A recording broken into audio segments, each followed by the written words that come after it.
Full moon, as expected. That crazy gorilla and her demon friends should be here any minute to cause terror. But not on my watch.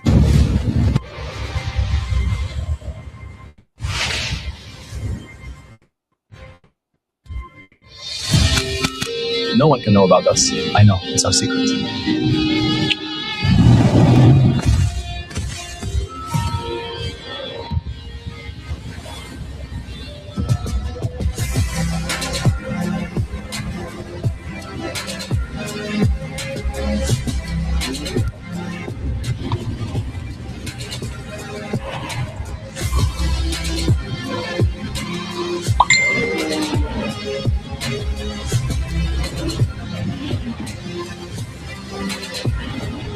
We got the call to help Trump defeat the Democrats. Time for them to find out. Let's go.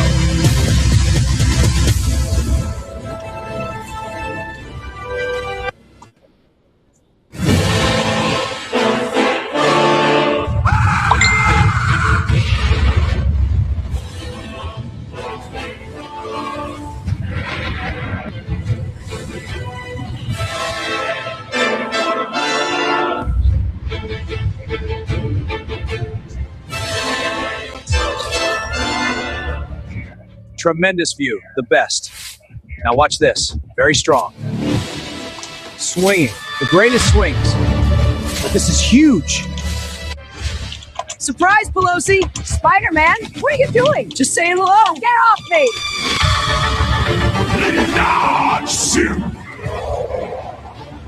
You're not escaping.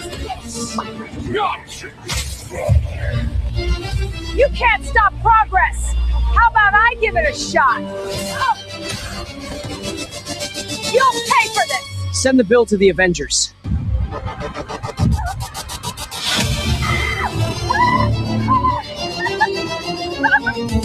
The universe will be mine. I am inevitable.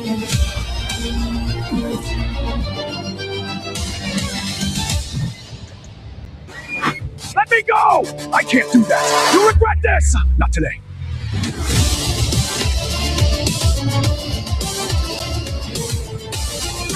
Let me go! I can't do that. You'll regret this.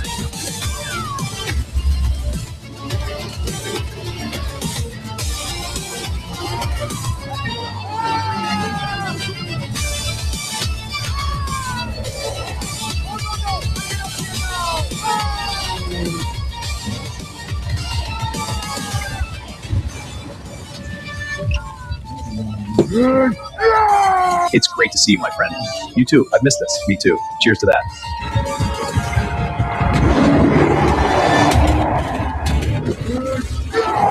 It's great to see you, my friend. You too. I've missed this. Me too. Hey, John. Came in a few minutes early. It's great to see you, my friend. You too. I've missed this. Hey, John.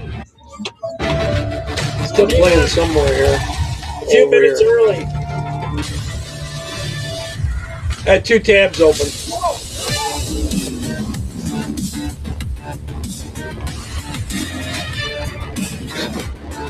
Gregory was talking about coming on a little over an hour. So I was trying not to overlap them much.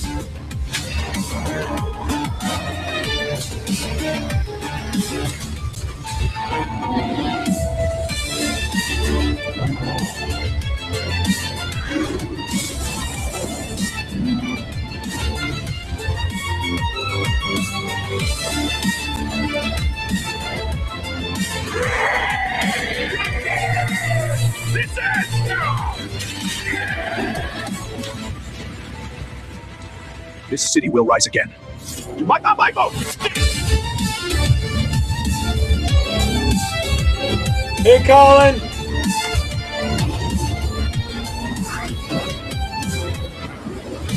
Time to grab this ankle and spin you right out. Time to go in. Hey, Mark. Yeah, I know the left's going to call that racist. I don't care. Stay out.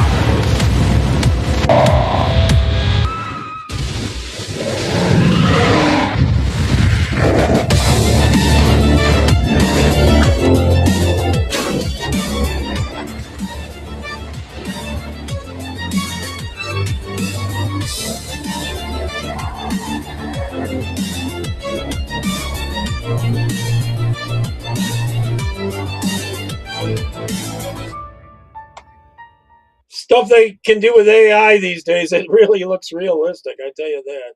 It's about the Canadian. So have you ever wondered why your niece or your next door neighbor or that crazy woman at your kid's school is buying all of this left-wing garbage and sounds like an MSNBC bobblehead every time they open their mouth? Here's why. More than 140 million people use the Apple News app every month, making it one of the most popular news apps in the world. So it matters what stories go on it. We at the Media Research Center analyzed more than 600 articles featured in the Apple News morning editions in the month of January, which is one of the app's most high-traffic time slots. Everyone. Of those, 440 were from left-wing rags, like the AP, NBC, the Washington Post, and the New York Times. All of them painted the Trump administration's foreign and immigration policies negatively. Not one single article from a right-leaning outlet or perspective. Although it's still showing that people still want him out of here, even with all the antics on the left. Like Fox News or the New York Post was featured. Not one. In fact, as of Monday, Apple News had gone 96 consecutive days without featuring a single story from a conservative news outlet on its top stories. The last one was on November 5th when they ran a piece from The Telegraph about the civil war in the Sudan. This is why millions of Americans don't know about things like the violent criminal aliens being arrested by ICE or the true impact of voter fraud, and think that there's evidence that Donald Trump abused children contained in the Epstein files. There's not, because millions of Americans rely on big tech to supply them with their news, and all they're getting is left-wing propaganda slop, and they're buying it. Sadly, they're eating it up like it's candy, I tell you that. Okay, there's something out there called Trump X, what was it called? X, what is it here? I gotta find it again. Trump RX. It's a medical thing. Watch this. The other day I had to see an endocrinologist because my husband and I are now going through fertility treatments. And it dawned on me during my financial advisor appointment at this clinic that there are some leftists that probably would have physically assaulted dear Cheryl, my financial advisor at my fertility clinic. This is the form to go through all of the insurance benefits and all of the payments. And if you look down here, And the reason that Cheryl wrote this down is because I told her, listen, between everything medically going on, I have a tumor in my brain that has to come out. It's very urgent. And then I come out of it. I start these IVF cycles, tens of thousands of dollars. This is going to put us under. We're stable, but we're already kind of drowning in medical debt. This is not going to help. And she said, well, I don't know if you've heard of Trump RX, but it is making IVF cycles far more affordable when it comes to the medication. Like you are talking saving $2,000 to $3,000 per IVF cycle. And I said, Cheryl, slap my ass. I didn't know this. For example, Gonal F is a very commonly used fertility drug, and it's usually in an injection, and it goes per pen. The cost for just one pen can usually range anywhere from $1,200 to $6,800. On Trump RX. Yeah, Colin, tomorrow I should be on at 6 p.m. and I'm going to do Eastern time. I'm going to do more Jada stuff. When she came on with me and a few other things. See, she also did a video, if I can find it again, labeled "It's Okay to Be White." $168 per pen. Another one called Cetratide usually goes for $315, and on Trump RX, it's $22. Another one called Ovidrel will go from $251 to $84. And those are just some examples. And although, of course, it's going to come with flaw, every single major organization or entity always comes with flaw. But if Kamala Harris won this election and did something like this, right? HarrisRx.com. The praise would be out of this world. They would be defending it and riding it for the rest of her presidency, saying it was the most noble thing to do for women and families around America. This changed our lives. This changes the entire trajectory of our fertility treatment costs. And not by a few $100, by thousands and thousands of dollars. So politics aside, even if I was left-leaning, even if I was politically homeless, I would say thank you to President Trump, because this made me and my husband's dream far more attainable. And I don't care to say this, you can quote me, my family owes him for this. Hopefully it'll help a lot of people out. All right, this is from Texas. Now, ICE is working great down in Texas, I guess. Watch how easy this arrest is. Deportations.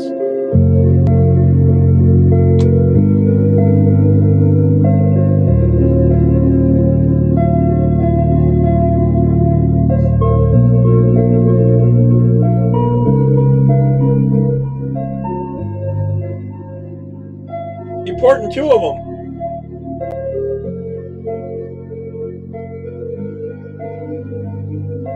Stealing construction jobs.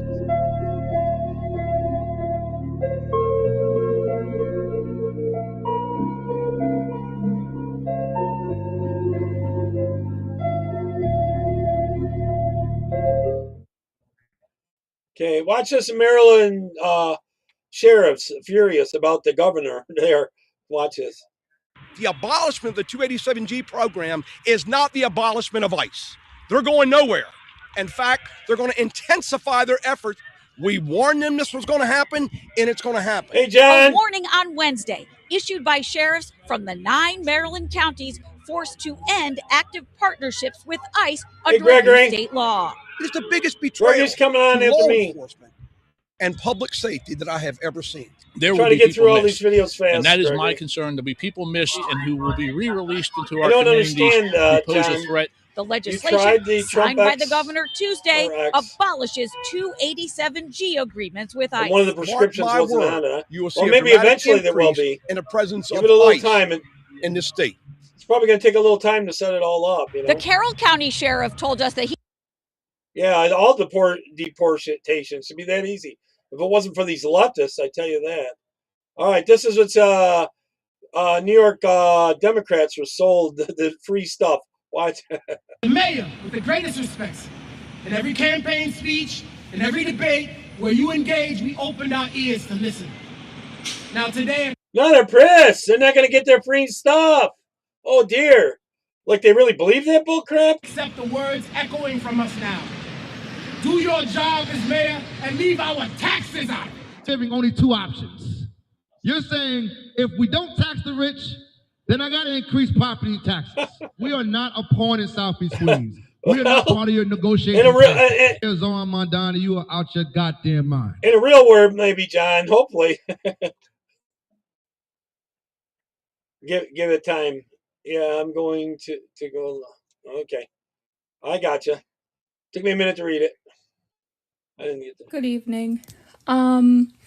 So if anybody would like to hear a funny story about my income taxes, so if you follow me, you already know this. I'm fully self-employed. So whenever I do my income taxes I'll every shoot year, for 8. I file. I was planning to be off at 8, so I'll plan yours for 8 then. Okay, Gregory? I mean, my accountant files it all. On weekends, and I then tend to go live send at a check 6. to The reason why I do 5 on weekdays is because of VV coming on in there. federal, state, and local to pay my taxes. So I paid all of them. Okay. And about, I would say like a month and a half ago, I got the first letter.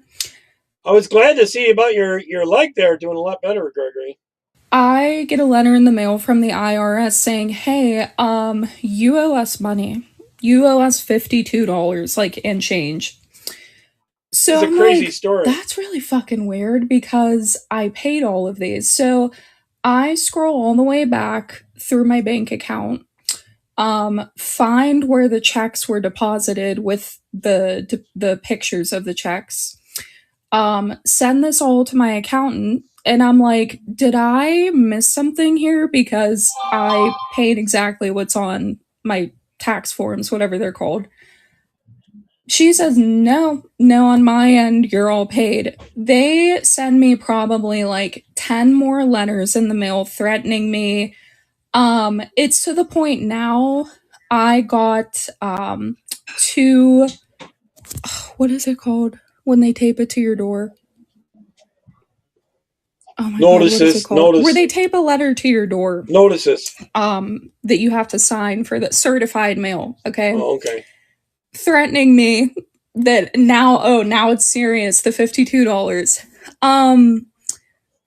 You will sooner find me in federal prison. How does that work, John? Than see me pay $52 fucking unexplained dollars. Do you see Mandami's already robbing the pension funds for all those teacher unions and all the workers that voted for him?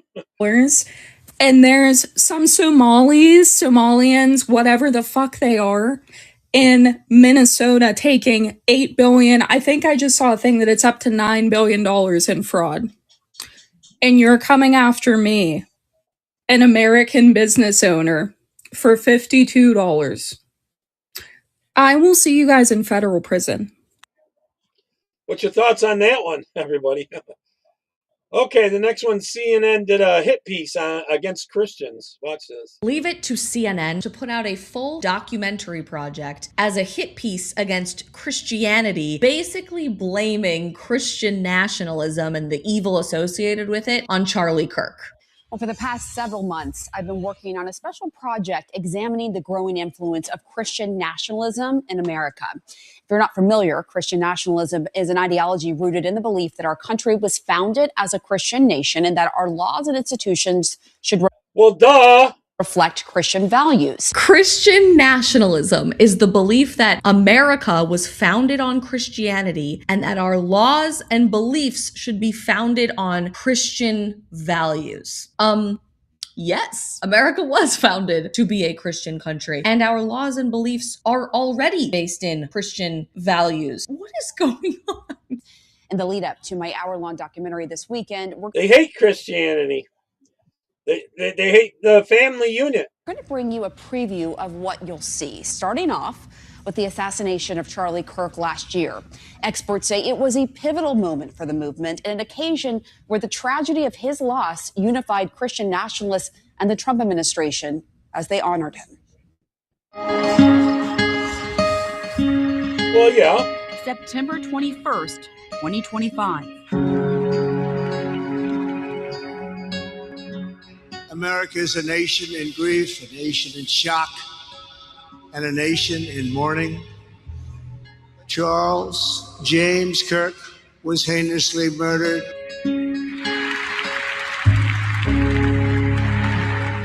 That was such a hard day. That young man. I forgive him. John Blackfeather, are you self-employed? Is that how you did it? Because if you work for a company, they have to take the taxes out. I believe.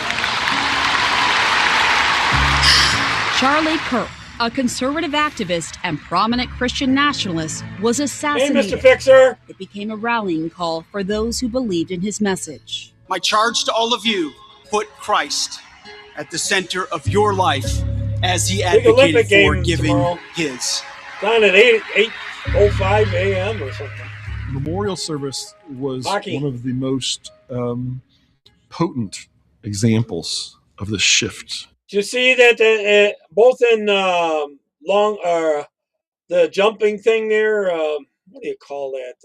Ski jumping, and the curling team, the Canadian curling team, they're kind of caught for cheating, but they're not going to do anything about it. And the same thing with the jumping, because they were putting extra clothes down to their private area. Give them a little bit more aerodynamic thing. In our culture that we're experiencing right now, where a large segment of American Christians are being activated by these ideas, radicalized by these ideas that say that they are the persecuted ones, and that they need to stand up for Christians' rights. Yes, there is a shift happening in our culture. If CNN feels the need to put a hit piece out on American Christians and the concept of Christianity itself, that tells me everything I need to know. I don't find it coincidental that the #1 app in the App Store today, right now, downloaded more than ChatGPT this week, is Hallow, a Catholic prayer app, leading millions of people in prayer. Thoughts on that one? All right, I got another one about this Christian thing. They want to hunt us, actually. They're actually training for this over in New Zealand. We have a very disturbing story for you today that comes out of New Zealand. This story is on the backdrop of increasingly common rhetoric across the West looking to combat Christian nationalism and framing Christians as potential terrorists. Leaked documents reveal the New Zealand Defence Force used fictional Christian insurrectionists, it seems, in what appears to be war games last year, training soldiers to take out said fictional Christian terrorist group on a map of their own country. Gregory, there is a way. I did in the past make some hydroxychloroquine myself. It's not as strong as the stuff you can get over the counter, but there is a way of doing it. The story sounded, if you want, I'll find that video and send it to you. Insane when we first heard about it. However, through an official Freedom of Information release, it appears it just might be true, with assurances from the New Zealand Defence Force that they didn't mean to offend anyone. So we'll take you through this thread condensed by Kurt Malberg on X. It says the New Zealand Defence Force spent 2025 training soldiers to take out a fictional Christian terrorist group on a map of their own country. None of New Zealand's 23 listed terrorist organizations are Christian. They say no offense was intended. Here's what the documents actually show. The fictional force is called the Visayan People's Front, separatists seeking to found a Christian state. As reported by Rod Lampard, and we'll show you that article in a moment. Their war game profile included weapons smuggling, attacks on security forces, and Islamophobia. New Zealand Defence Force soldiers were to use lethal force against them. Place names throughout the exercise scenario include Murchison, Nelson, St. Arnaud, and Rainbow Skifield. It wasn't a vague hypothetical set in a distant fictional land. The map looks like their own homeland. The New Zealand Defence Force used this scenario 4 times in 2025 alone, according to this post, a junior NCO course. Exercise Urban Warrior, Exercise Casino, Exercise Valencia Stability. Each time, Christian nationalists were the opposing force soldiers trained to destroy. The scenario was sourced from the US Army's Decisive Action Training Environment, an AI-based scenario building tool adopted by New Zealand in 2021. Australia and the United States have reportedly also used it. The fictional Christian terrorist is a shared allied training asset, the post says. The VPF backstory describes Christians who want to deport all Muslims and create a Christian nation. They're additionally designated quasi-socialists, implying National Socialism. The Nazi caricature, it says, was deliberately crafted. Independent journalist Penny Marian. They have to teach hate against us, anyone who's a Christian first, so that they can have the moral license to kill us. Penny Marie NZ, who leaked the documents, noted the scenario, quote, explicitly mirrors Maori Christian history and present-day rural/urban political. Gregory, will you always have to take that now? Or I assume will you not need it anymore? Divides. The war game script reads like a cut and paste of today's culture war. These documents were sourced from United We Stand, coalition of current and former New Zealand Defence Force police and emergency service personnel. Their question deserves an answer. Why is the New Zealand Army training to destroy Christians with traditional values? Now, the New Zealand Defence Force Chief Staff Brigadier Grant Motley responded in a letter dated the 5th of February 2026.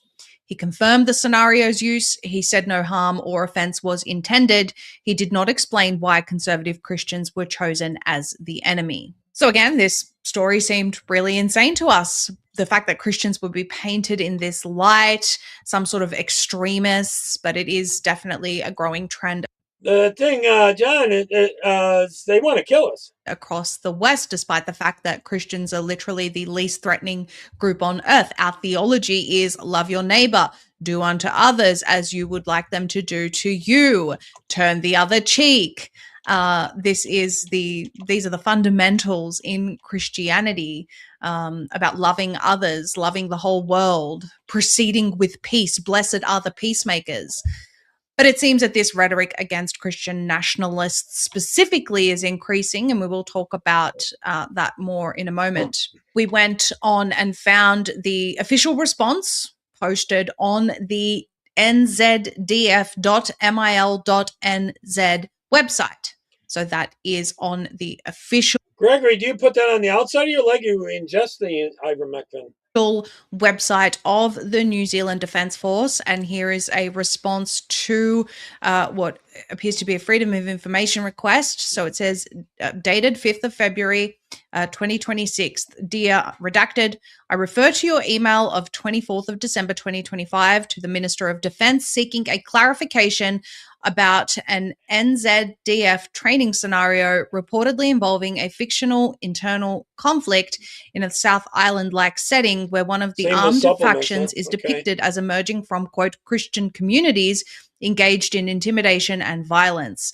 As this information is more closely connected with the work of the New Zealand Defence Force, your request was transferred in accordance with the Official Information Act of 1982. You've specifically asked for information regarding the following. 1, the intent behind framing an armed faction as emerging from Christian communities. 2, the definitional safeguards NZDF uses to distinguish religious orthodoxy or traditional values from violent extremism. 3, whether any faith communities or internal chaplaincy teams were consulted before or during the development of this scenario. 4, how the NZDF ensures that lawful religious belief and community life are not inadvertently framed as security threats. And 5, whether the NZDF is prepared to issue a public assurance that Christian service personnel are not being symbolically alienated through this training material. So we won't read the entire letter here, but they say that there is no intent by the NZDF to direct threat group alignment in exercise scenarios to any particular religion or ideology. The New Zealand Army decided in 2021 to adopt the Decisive Action Training Environment, DATE, as its future training environment, fictional, and procured this through the NZDF capability process. The purpose of its adoption was to simplify and reduce the need for New Zealand to develop and maintain its own unique training environment, to enable interoperability with international partners, and to support detailed, live, virtual, and constructive training in a modern operating environment. So you can read that full letter for yourselves. It's posted on the article that we will mention in a moment as well. Yours sincerely, G.A. Motley, Brigadier Chief of Staff, HQ NZDF. So no offense was meant, and this wasn't about targeting any particular religious group. Yeah, I was watching some of these things on Antifa. They're training to hunt us down. A lot of the Antifa ones. Say, well, this article from the Daily, or should I call them Trantifa Declaration, says that, again, going over the fact that these are leaked documents that reveal the New Zealand Defence Force use fictional evangelical Christian insurrectionists in war games. I couldn't find specifically evangelical, but that's what they're saying. I read this as more broadly Christians in general, sparking debate over ideology, military training, and narrative warfare. They've confirmed that Christians were fictional targets in recent war games. Responding to leaked material made public by independent journalist Penny Marie, the New Zealand Defence Force said that although Christians were targeted, no harm or offence was intended. Categorising a group as a threat for the use in training was not about warring against any particular religion or ideology, wrote the NZDF Chief of Staff Brigadier, as we read to you before. So this is the Substack from Penny Marie NZ, and she's posted some of these leaked training documents. She says, Mr. Fix-It, if they're made from the same companies, how come they're so much cheaper? that she was provided these documents from NZDF training in which Christian extremists are targets, and these documents were used in a training exercise conducted in November 2025 for a junior non-commissioned officer course in Burnham Army Base in Christchurch. I was sent. John, I'm with you on that. I had my stroke because of Antifa. So hitting my chest with a PVC pipe down DC. And what was deemed the most concerning pages, and all are shown below. So I will just bring this particular part up on screen because I found this to be quite concerning. Not just in Sweden, Mark. There was one in Germany they killed. They put him in a coma first, and he died later. Concerning, as you can see there, point 5, it says enemy, general. Antifa only attacks when they outnumber you. Since the outset of Referendum Day, the Visayan People's Front have increased its efforts within the Nelson Lakes region in attempts to further destabilize the local region and influence of those of DRM against the pro-Muslim community. The VPF are assessed to operate as an extremist Christian community, favoring these traditional views over the views of the Muslim community, who are generally of Belizean immigrant heritage from outside of DRM. It goes on to say that VPF are also attempting to gain an influential footprint within the population, targeting the original inhabitants of DRM, the Mimaropa. The VPF will generally target the younger male members of the Mimaropa, promising them a return to the traditional ways of a Christian nation. something that generally supports the Mimaropa culture and identity. As you can see there on the second page under point 9, execution, intent, purpose, method, it talks about disrupting influence with the saturation of patrols, isolate any from civ pop and resupply, destroy enemy personnel and equipment through intelligence gathered from local sources, and the end state is threat groups neutralized, AO Black secure, and Team Alpha postured for future tasks. There is a detainee policy mentioned, detention policy issued separately in all detention situations. COI HQ is to be informed immediately and handover to that CS is to occur as soon as practicable. If handover is not able to occur immediately, FFCS is to hold those detainees in location until uplift can occur. So the Daily Declaration article goes on, notwithstanding Motley's reassurances, as you saw from those alleged leaks, the fictional scenario involves the New Zealand defense. Yeah, these Antifa socialists want you to own nothing. You'll get nothing. You'll only be given whatever the government gives you. Defense force fighting what are essentially, and I mean even your toothbrush. Essentially Christian nationalists. The Visayan People's Front are Christians depicted as armed terrorists who can be hunted down. VP. The only one I'm on really, well, Eliquis is a blood thinner, but the statin drugs, and it does bother my shoulders. My heart doctor don't seem to want to let me off the damn things. My cholesterol is not that high, or it's not even high at all. Actually, it's good. But once you've had a stroke, they want you to be on these statin ones, and I know there's side effects to this stuff. PFR, Motley said, a predominantly Christian group with the separatists aims to establish a new fictional Visayan state broadly modelled on Christian values. So that is the collection of reporting on that story there. We encourage everyone to read all of the sources in full for themselves. Here's what we'll say on this. The military in general worldwide will conduct training exercises for possible threats. Of course. Is a Christian nationalist violent uprising possible? Well, we guess. Yeah, I hear you, John. Plausible? We think not. It would be extremely unlikely that a Christian uprising would be violent in any way, especially if it was a traditional faction of Christianity. As stated earlier. Kirk, you can't even do that here in New York State. You got to wait to get your ammo, and they tax the living crap out of it.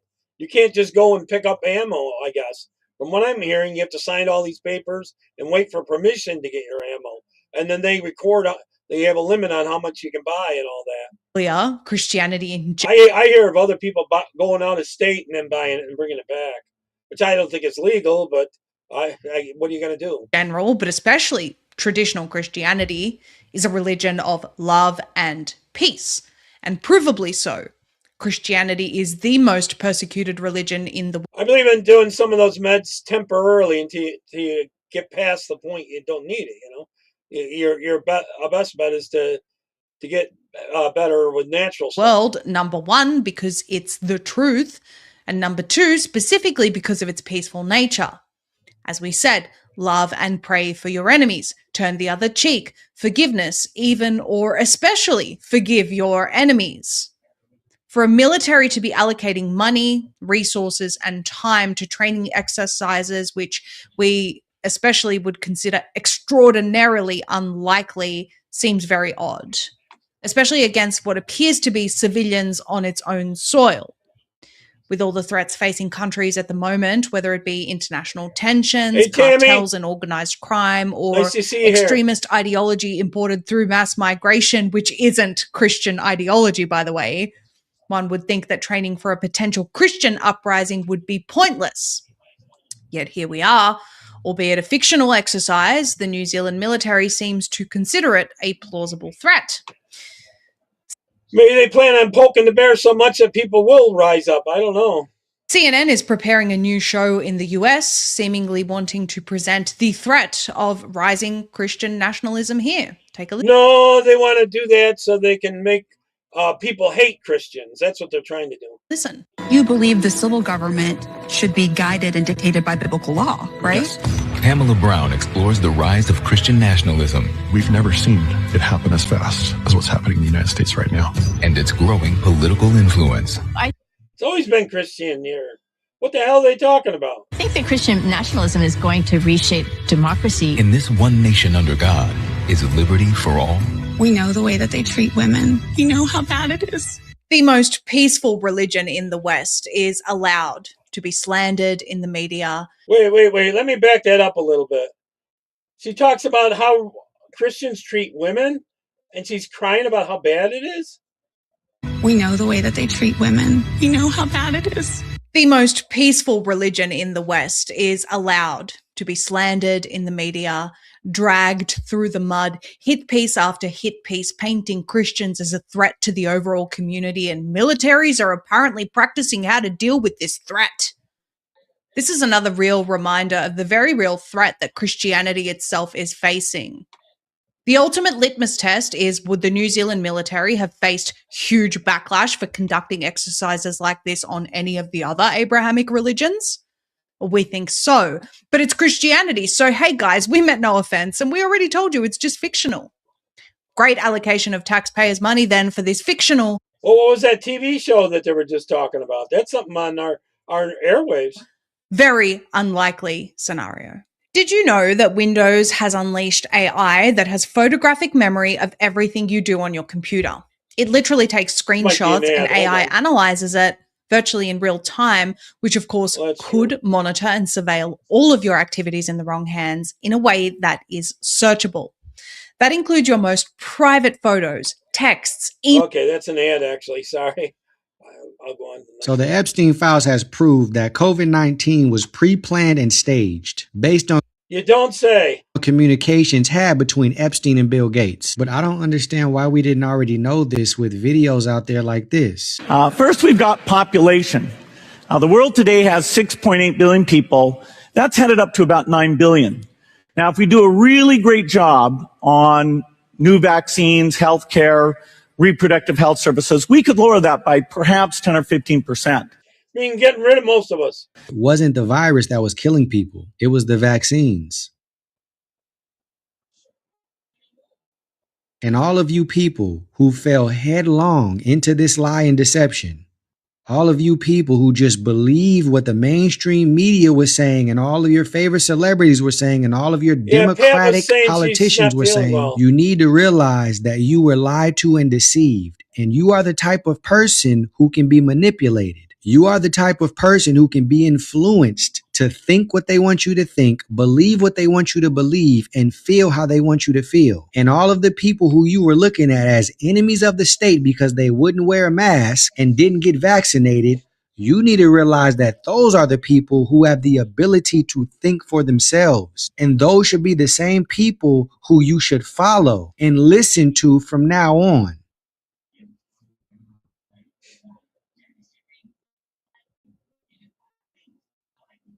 There are people who are followers. They will just follow whatever they're told, whatever the news says, whatever their favorite MSNBC celebrities say. And then there are people who have the ability to think for themselves. So all those people who you call crazy, who you call conspiracy theorists, those need to be the same people that you start listening to and following for your own safety. Even better than that, get away from the news, get away from the television, get away from everything. Sit down with a Bible and ask the Holy Spirit to open your eyes and teach you how to reason, how to discern, and how to think for yourself.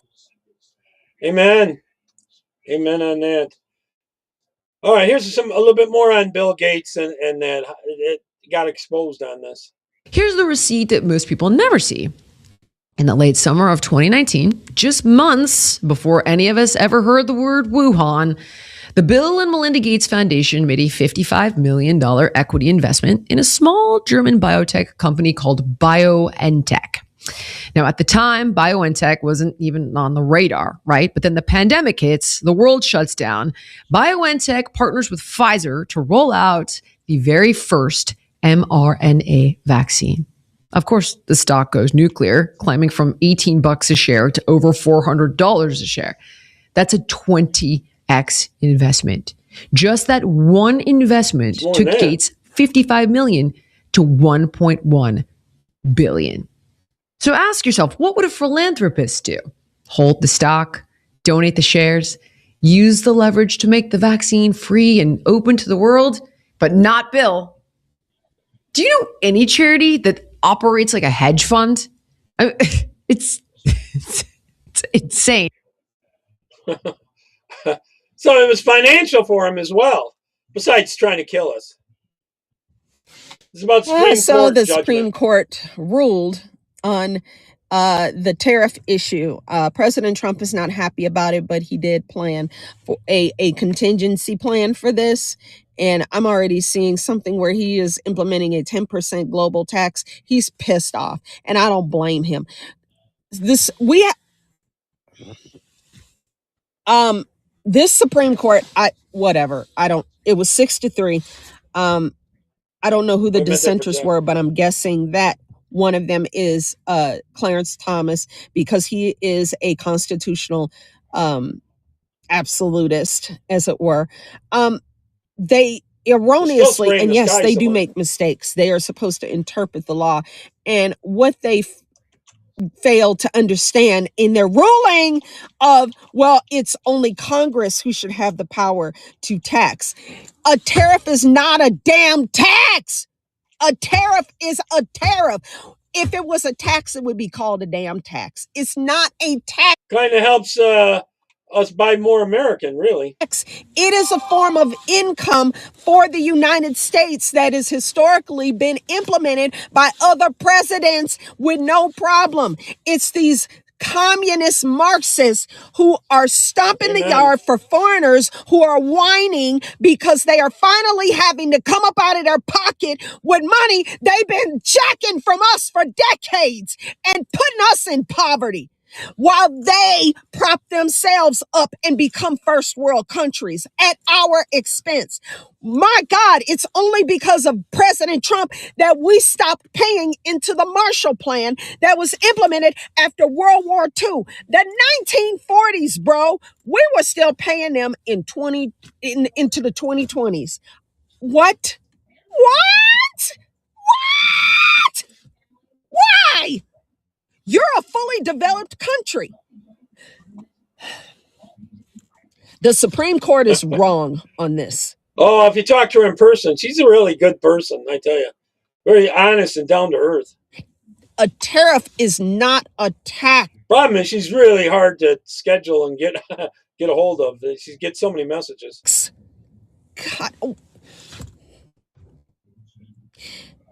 Supreme Court justices are not economists. They are also not very smart. They literally said that they're making this determination because it's Congress who should have.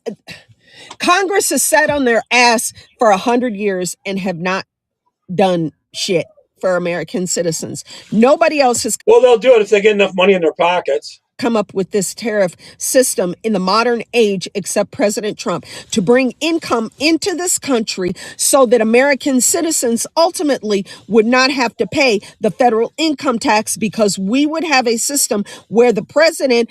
There's too many Marxists in the judicial system. Too many judges that are Marxists.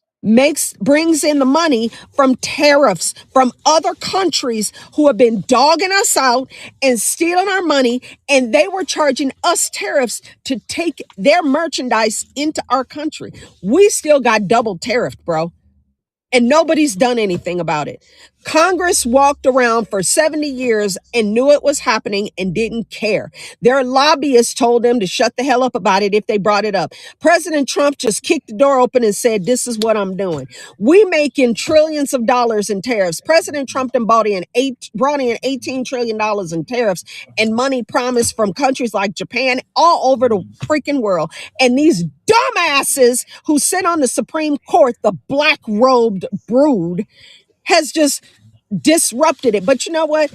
Good thing President Trump is a visionary, and he's got a plan B and a plan C and a plan D and a plan E. Yeah, people are stupid, but the Supreme Court, you better decide properly on this birthright citizenship issue, because you know good and damn hell well the 14th Amendment was for the children of black freed slaves, not illegal aliens. You only have to refer to the Constitution with that nice little line that says subject to the jurisdiction thereof. And you cannot decide any other way except to eliminate the illegal aliens from coming in here and conducting birth tourism. You know, any Supreme Court judges that Obama or Clinton put on there are gonna vote the opposite way, no matter what. No matter what. And everything that you plop out of your butt is automatically an anchor baby. No. So you better get that one right. You can at least, for the love of Christ, get that one right. Because you really jacked up on this one. Yeah, so the Supreme Court decided, only Congress has the right to that it's not a tax. It's not a tax. A tariff is income from other countries to do business in the United States, which is the biggest market on earth. People are so freaking stupid. Stupid. The Supreme Court is stupid. Going on a trip, Tammy? I don't know. Let me get back over here. All right, this one's about I can't tell. Maybe people on it. Is this study about whiteness is anti-white, or is it for white students to be positive about being white? See what everyone thinks on this one. Angry White Male Studies is addressing topics right out of our own headlines. New at 6, our Kelly Taylor explains what students... Is this supposed to... let me know if you think it's supposed to be studying whites and hating on whites. That's what I'm thinking, but I'm not sure. Think about the topic. Some students thought it was a joke when they saw Angry White Male Studies in the course catalog, and others weren't surprised at all. Angry White Male Studies is already causing a stir. It's been the talk of social media. Everyone's just like reposting it and like asking if it's a joke or not. Like it's just been on like all the Snapchat stories. So it's been like big news today. The class charts the rise of the angry white male in America and Britain since the 1905s. According to the course description, students will explore the deeper sources of white man anger and evaluate recent manifestations of it. We wanted to know why the college is offering the course and what they'll be covering, but no word back from the professor. You know, before there was an income tax, that's how we got our taxes, with tariffs. And we made money. We had extra money in the budgets or in the Congress before they learned how to money launder and steal it. They always have an issue to money launder. Or KU yet. But some students aren't surprised by the new course. We have a lot of different classes kind of like relating to this that you wouldn't normally think would be at like on college campuses. Others couldn't really put into words what they thought about it, but they did think it could serve a purpose. It could be a beneficial study, but at the same time, there are other studies that could get to the same root. I think it'd be interesting, but I don't really know why we have it exactly. Unbelievable. I know it's a late night phone call, but you picked up because you know I got the tea and I'm going to give it to you. So let me tell you what's been going on with these tariffs first, right? So I know y'all been reading that the Supreme Court blocked Donald John Cuevas' tariffs. Let me let you know what really happened with that. Now, the courts ruled that the IEEPA authorities cannot be used to raise not even $1 of revenue. So Donald John Cuevas said, I'm going to play chess while y'all play Uno. So now what we going to do, we going to change this shit up. Little do they know, they done brought the thug out of Donald John Cuevas, and he done went from Donald John Cuevas to Do-Rag Donald, honey. He sat them down and told them, listen, we're finna use Section 232.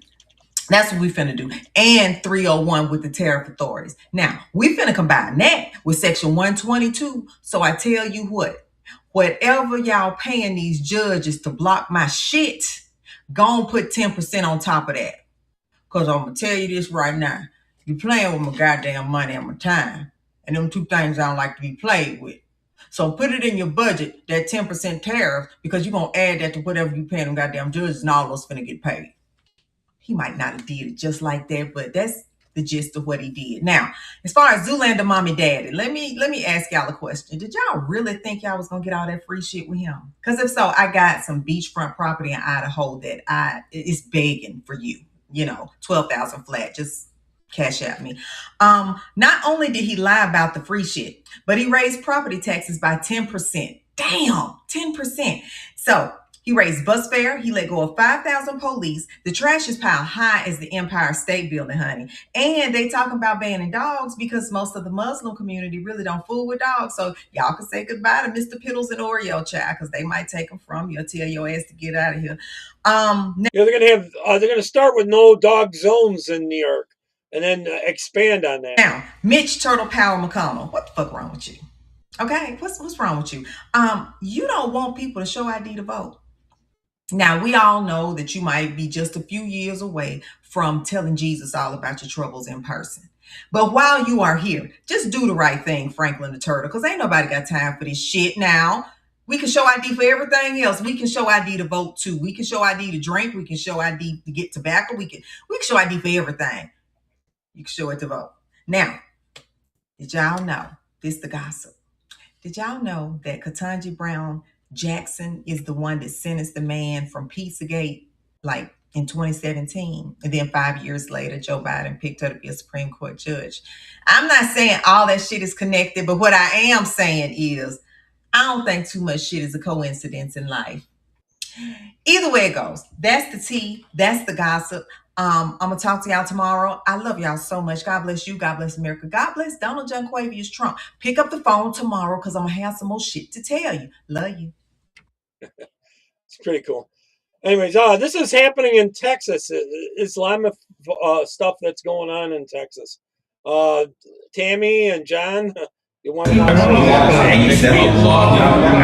Tonight on Rare TV, we're exposing the alarming reality inside the Islamic Center of San Antonio. Conversions to Islam are skyrocketing at a staggering pace of up to 3 per week. نحن عندنا في المركز الإسلامي ما يسمى بغير العادي في إقبال الناس على الإسلام. تستطيع أن تذهب إلى موقع المركز الإسلامي في السوشيال ميديا، ما يقارب إما 1 أو 2 أو 3 في الأسبوع يا أخ هيثم. لا أقول في الشهر، ما يقارب بين 1 و2 و3 في الأسبوع بين مسلم ومسلمة. هذا الأمر كما ذكر لنا من يجوب الجاليات، قالوا والله هذا الأمر إنه ما هو عادي، لا يعتبر عادي. They're targeting everyone, non-English speakers, entire families, and especially vulnerable children, drawing them straight into Sharia's grip. أول ما ندخل هنا في عندنا غرفة الدعوة، هذه اللي هي غالبا لغير المسلم. It may have died there, but it hasn't died worldwide, that's for sure. In fact, they're still pushing it. عندهم برضو الواي فاي. Look at all the money that they've got. Holy cow, where do they come up with all the money? Oh, that's right, all our tax dollars. وعندهم المعدات والأدوات التي أخرجها الله لنا من الطيبات. هذه بالأمس كانت مليئة. ثم بعد ذلك هذه برضو غرفة خاصة لنشاطات الشباب إذا حابين يتحركوا. Watch as the imam converts entire families at once. Mothers, fathers, siblings, all reciting the Shahada, pledging allegiance to an ideology that has no place in our free society. And the children? Disturbing footage shows teenagers taking the plunge into Islam, often without grasping the lifelong chains they're binding themselves to. Alhamdulillah, alhamdulillah, alhamdulillah, very special night. We have the whole family here, inshallah, will accept Islam tonight. أشهد أن لا إله إلا الله وأشهد أن محمدا. One in the purple shirt, she has no idea she's gonna go through. الله وأشهد أن محمدا رسول الله وأشهد أن عيسى أشهد أن لا إله إلا الله. But here's what's truly chilling. Videos from 2023 show groups of high school students, possibly bused from public schools, touring the mosque. Girls are pressured to cover in hijabs for the visit. The first pillar of Islam is that there's only one God. Worship Him, period. So that is important. And that's the only one. That's their field trip in their schools. One of the pillars that there's no exception to.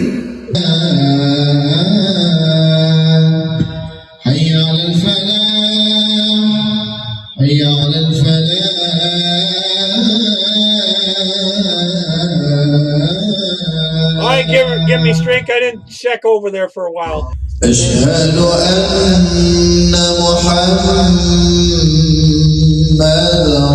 رسول It is. A lot of those gray wolves over in Turkey are sick. أشهد أن محمدًا. Under the guise of diversity and education, our tax-funded schools may be delivering impressionable kids right into these indoctrination hubs. Marianne, in one of those cases, the parents were right there being converted. Exposing them to prayers, sermons, and Sharia teaching. They think once they get Texas, they'll be able to take over the country, basically, because we'll never be able to vote them out. When was the last time Texas high schools organized field trips to churches or synagogues? They don't have any idea. Yet the doors swing wide open for Islam. The Islamic because you're Islamophobic if you say the truth out there. Center of San Antonio is just one front in the Ummah's relentless fight to Islamize America. This mosque boasts over 25,000 Muslims already in the San Antonio area, and with their aggressive recruitment, that number will double fast. The plan is clear: recruit nonstop, build the infrastructure, and methodically convert and conquer. Colin, you can tell them what's going on over in England. It's pretty bad. Texas, this is Sharia creep right in the heart of the Lone Star State. It's a reasonable assumption that the people who become Muslims by repeating a couple of lines of Arabic have little to no idea what they're signing on to. This is not the same as accepting Jesus as one's personal savior or even a 2-year course in order to convert to Judaism. This is not the same as practicing Buddhism or Hinduism or any of the other Eastern philosophical methods or personal growth. Oh, I've seen them stone women to death. Practices. They bury them in the ground sometimes, or right up to their shoulders. To become a Muslim is to commit to being killed if you decide to leave. To commit to obeying increasingly strict guidelines about what you may or may not eat, drink, say, or think. Very few people who understand Time to raise some more pigs so we have plenty of bacon. The nature of Islam would commit to doing so voluntarily.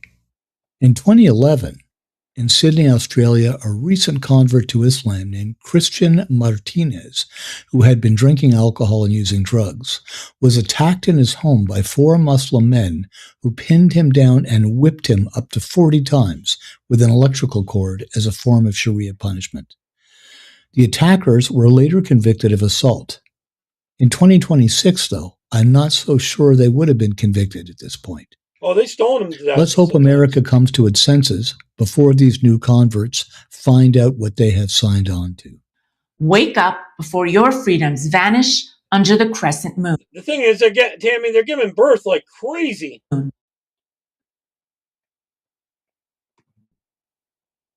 They're not legal to start with. Yeah, a lot of them. No signing on to amnesty. A lot of them, the left wing, want us to vote in amnesty for all the ones that are here already. Go pee up a rope on that one, I tell you that. So, all right, I think I had, here's another one on this. I think this is Disney, a trailer for one of Disney. I think someone made this, though I don't know, maybe someone could tell me. It's a Caliphate, a Disney trailer.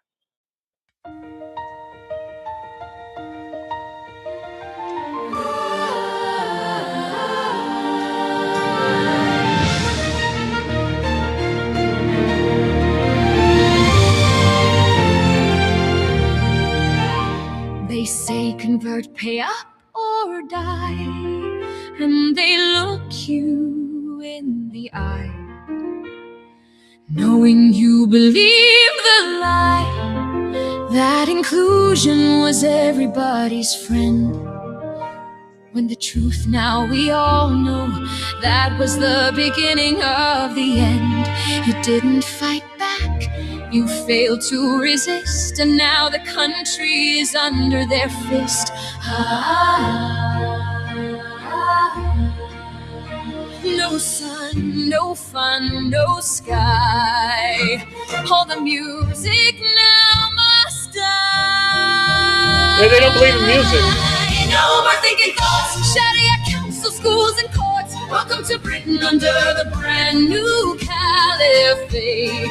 Yeah, this is Britain they're talking about. You're no longer free. Cover your face, your hair, your feet. You're now enslaved in a British caliphate. Don't you love the British caliphate? I agree, Tammy. You gotta go to those town board meetings.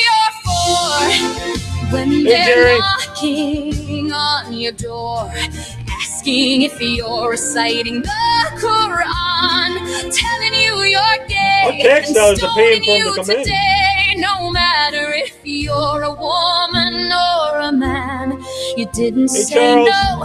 You failed, so it seems, and now you are under the Islamic regime. No laugh, no dance, no art. Kill animals through their heart. No more thinking thoughts. Sharia council, schools and courts. Welcome to Britain under the brand new caliphate. You're no longer free. Cover your face, your hair, your feet. You're now enslaved in a British caliphate. Don't you love the British caliphate? They steal your daughter for their wife and imprison her for life, saying she's old enough at 9. They will exterminate your dog, a scorpion to your frog. Don't complain, just keep saying you are fine. It's far too late, you're way out of time. About 10 years ago, that was the line.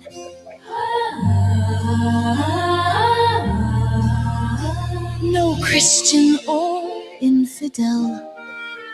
The whole place feels like hell.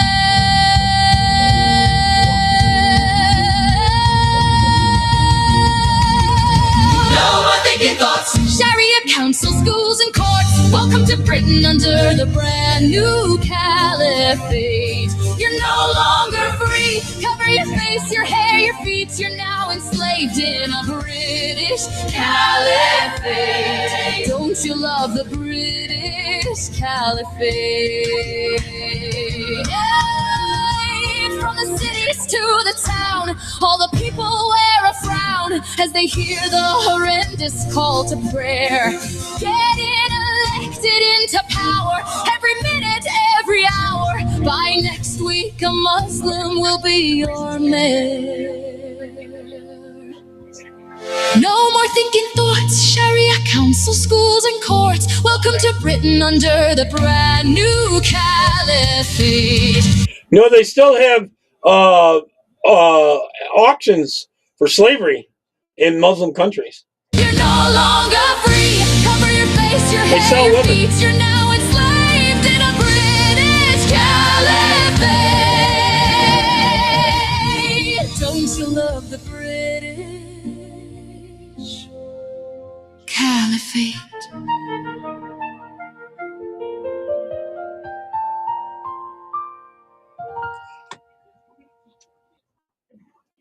Coming soon. I have seen auctions where they auctioned off the women, slaves, and some men had slaves too, but mostly women.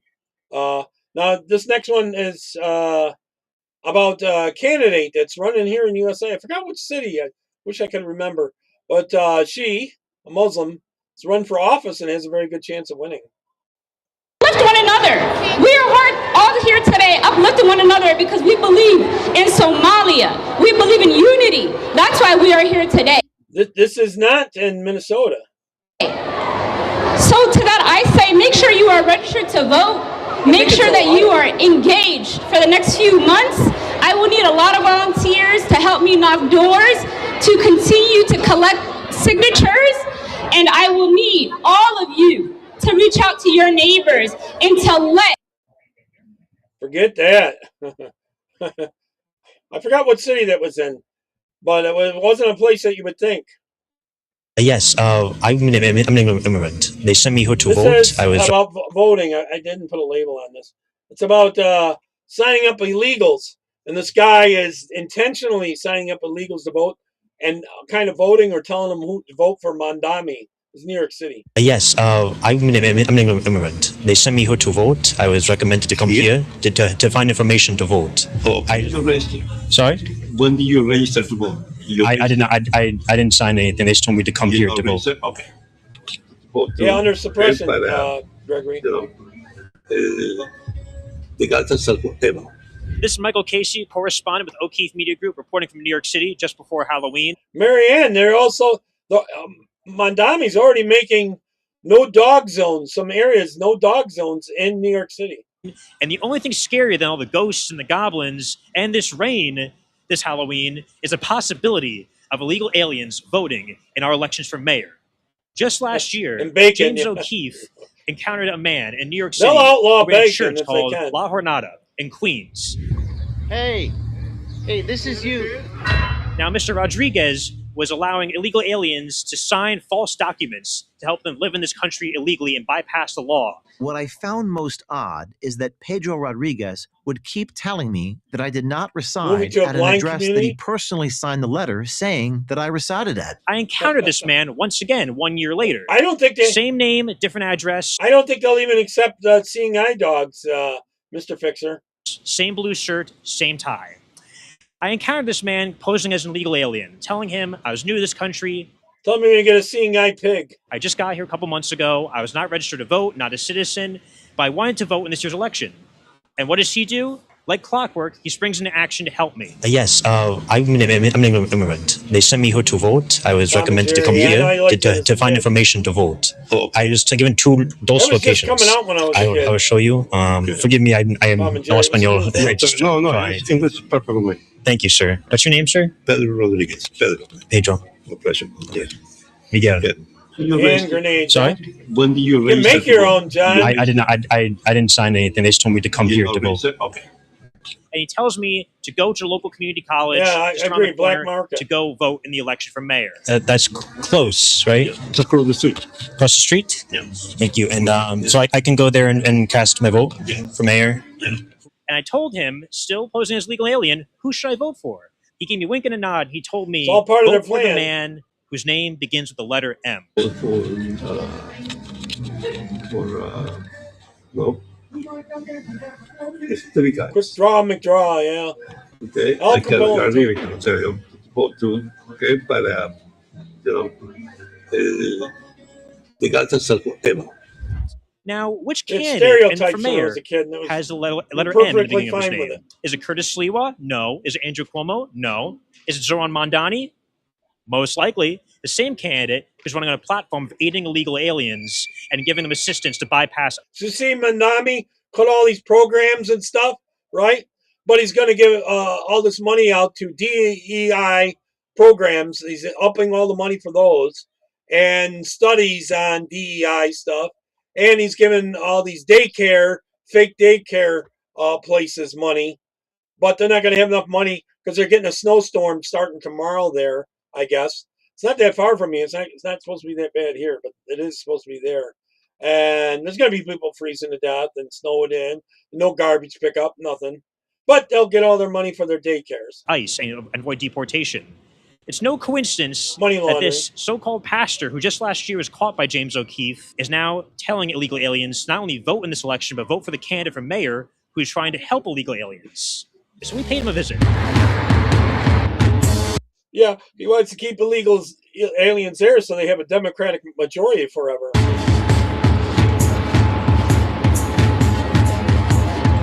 Oh, I should know the answer. These two had questions as well. Yeah. I remember me. Withdraw, You are all McGraw, the and thieves and criminals and liars. You are unbelievable. Al Capone. These fake documents right here? I'm gonna look it up. Yeah, that's me. I'm James O'Keefe. Okay, I don't You just told him to vote for Mondami. No. Oh, but he had a big sign up for all his people to sign up daycare centers that won't even exist.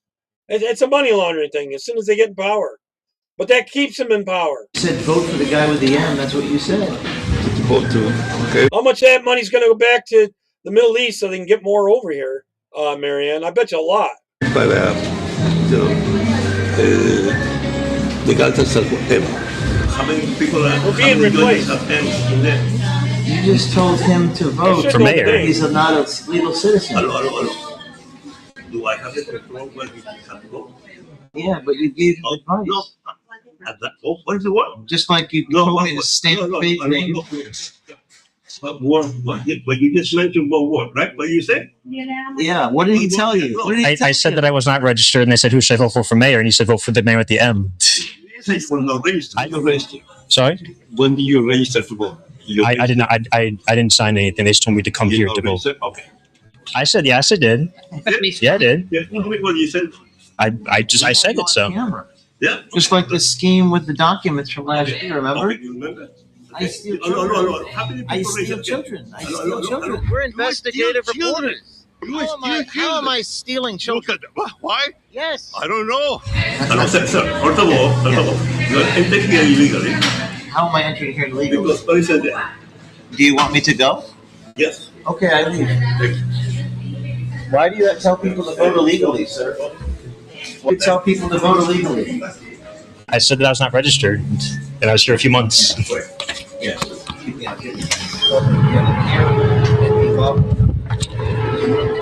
Oh, I remember you. You're the wife, right? Yes. You're breaking the law, ma'am. You're breaking the law. You're breaking the law. They just kicked us out. All this and I more found it on our Election Day special this Tuesday on social media. El And for more Capone. content, go to o'keefemediagroup.com. Make a donation if you support our work. Tax deductible, nonprofit, and Citizen Journalist Foundation. Please support our work, and thank you. This is Michael Casey reporting from O'Keefe Media Group here in New York City. Remember to vote if you're a legal citizen.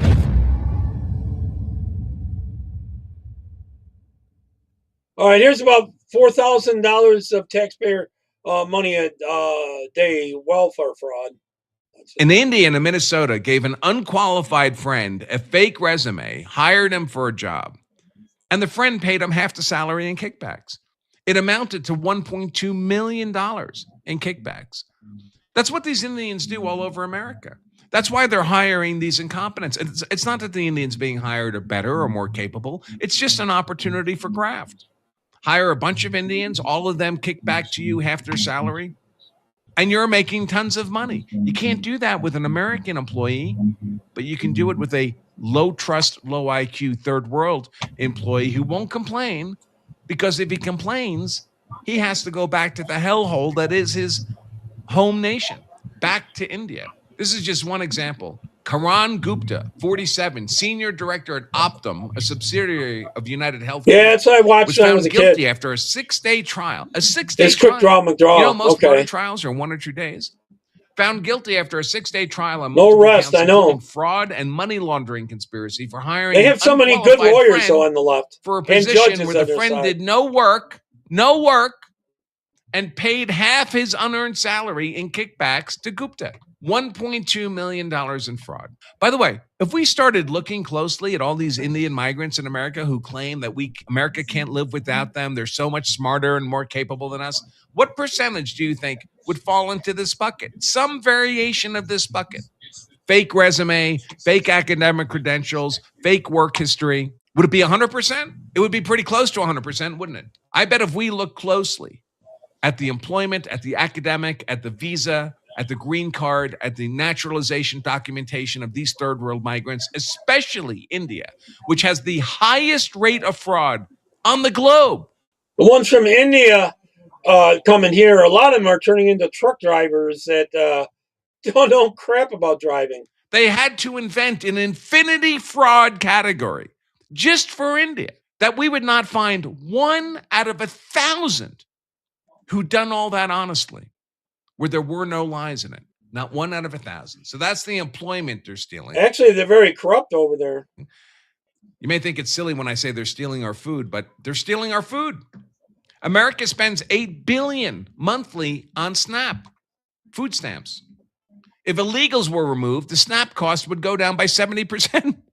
So 70% of that is third world migrant eating our food, competing with us at the supermarket for food with our own money, with our tax dollars. The cost of living high, food prices seem Insanely high? Well, you're competing with people who are taking your money at the point of a gun. If you don't pay your taxes, you go to prison, and buying the food you would otherwise be buying with your own money. It's unbelievable. And these are all third world nations. Biggest: Afghan, Somali, Iraqi, Dominican, Caribbean, then native, Puerto Rican. I don't count them as American. Cuban, Arab, Cambodian, Haitian, Pacific Islander, Honduran, Armenian, Bangladesh, Moroccan, Mexican, Guatemalan, Look at the list of all the food stamp recipients. Nicaraguan, Ethiopian, Jamaican, Palestinian, Salvadorian, Vietnamese. Number 2 was Somalian. I bet you they'd be number 1 if there was more of them than there is Indians here. Or Afghani. Look at Afghani and Somalian are both top, I guess. Iraqi. Ecuador, Pakistan, Peruvian. What the hell are we doing? Why are we feeding the whole third world? We are, because they probably get a kickback for all that crap. I tell you. The majority of New York City public school teachers voted for Mamdani, and he's now raiding their pension funds. I swear to you, I had to watch his budget speech like 3 or 4 times. I could not believe what I was hearing.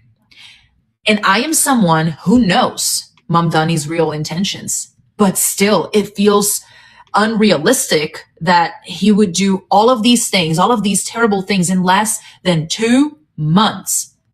Rodek, they're trying to bring that here. They're trying to make us third world. This guy's been in office since January 1st. And a 9.5 property tax increase?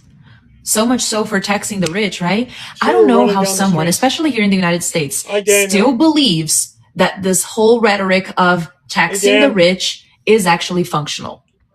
Oh my gosh, it is not. Here's what people usually don't understand. Okay, it's very cool to say, hey, let's all tax billionaires. They have enough money. They can pay so we can all live a better life. Billionaires have options, okay? I think they're here. Big corporations have options. They're going to leave. They're going to go somewhere else where they can make more money, where they can continue with their businesses, unless you are willing to prohibit that. And then we are talking now about a dictatorship. We're talking about extreme control, which I don't doubt they try and do. I don't doubt at all. But what happens is that the middle class ends up paying for all the promises that were made behind the let's tax the rich. No, you're not going to tax the rich, Mamdani, right? Because you can't. And who's going to pay for all those fake promises? You knew that the people of New York. People making what? $100,000 a year, which is nothing in New York. Nothing. We are talking about funds that are supposed to protect our firefighters, our cops, our teachers, their health benefits. Once their pension thing and the whole thing crashes, what are they going to do when all these people don't have all their retirement money? For God's sake, he's putting his dirty hands into the piggy banks that protects our seniors. Who the hell voted for that? And I'm not even going to talk about the other crazy stuff happening there, like the Islamic call to prayer at freaking 5 a.m. blasting through loudspeakers.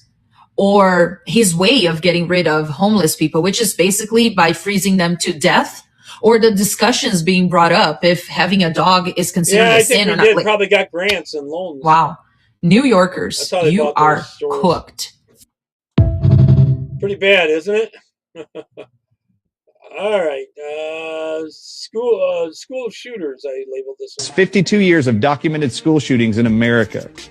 Oh, conducted by teenagers. About trans and all the ones on all the meds. Teenagers. Do you know 100% of them were on either an antidepressant or on a barbiturate drug for anxiety? And every one of these antidepressants, including Prozac, Zoloft, Xanax, you name them, all these anti-anxiety drugs and antidepressants, do you know every single one of them are published to increase the risk of suicide behavior and actions, and I quote, lead to violent and homicidal actions.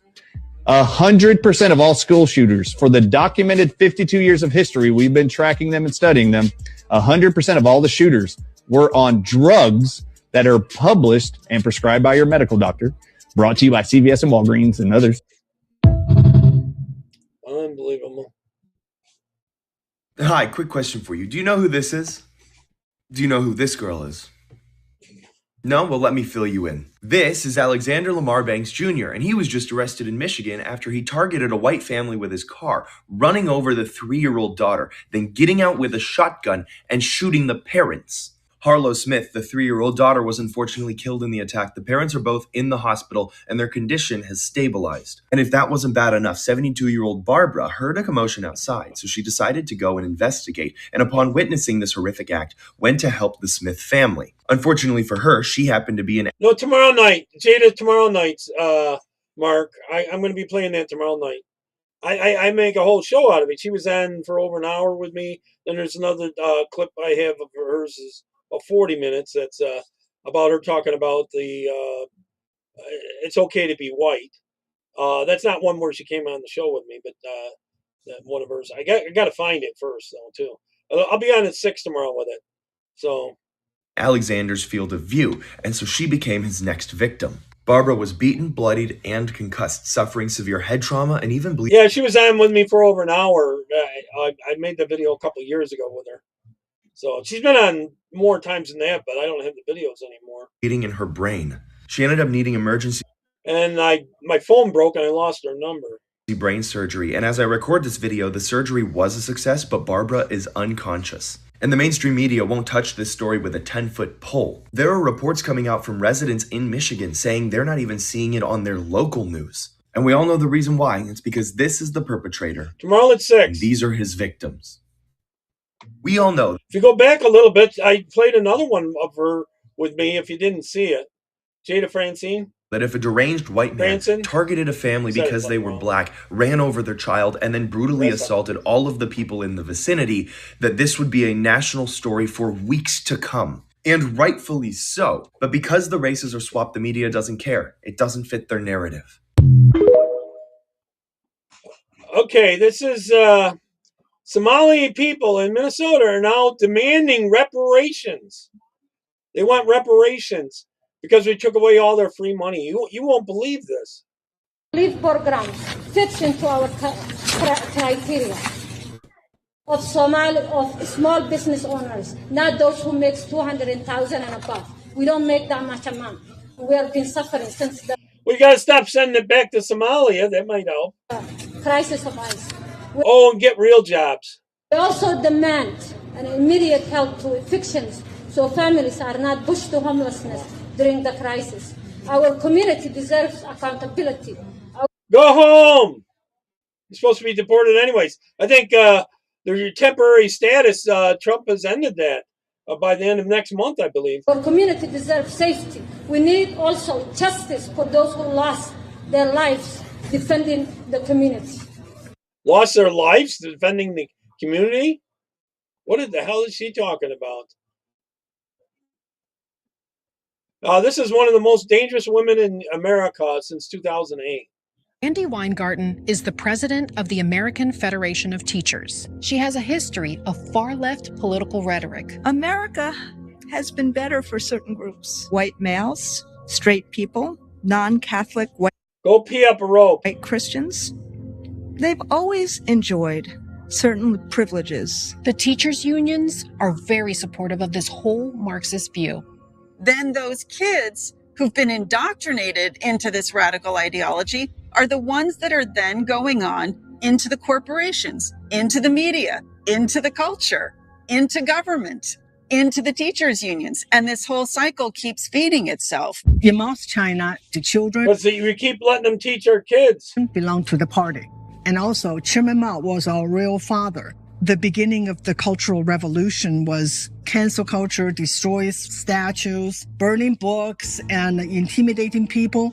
I was too young to be a Red Guard, and I witnessed little kids attack teachers. They killed those deemed to be capitalist. Landowners, property owners, they were the enemy of the state, the people killing each other. I absolutely see this coming to America because the young social justice warriors, they are celebrating nasty, violence. Isn't she? Totally nasty. Mondani is taking the teachers' retirement fund, taking everybody's funds, and it's just disappearing, and they're already broke. Can you believe that? Okay, this is about Maid in Canada. That's where the assisted suicide. Don't believe this.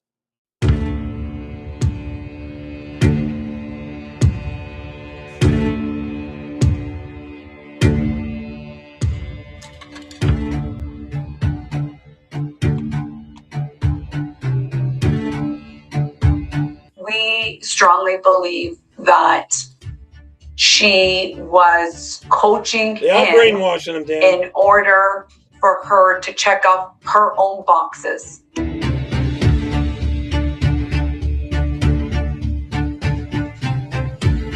She's one sick puppy. I tell you, she hates whiteness with a passion. Henry Morgenthaler one day And Christianity. said to me, Ellen, other people can be family doctors, but we need you to do just abortions. Lots and lots of abortions. Get rid of us.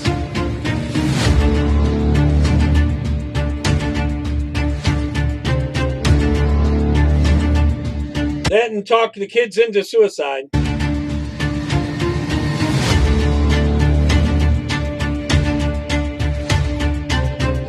I love my job. This is the very best work I've ever done in the last 7 years. Doctors like grateful patients, and nobody is more grateful than my patients now.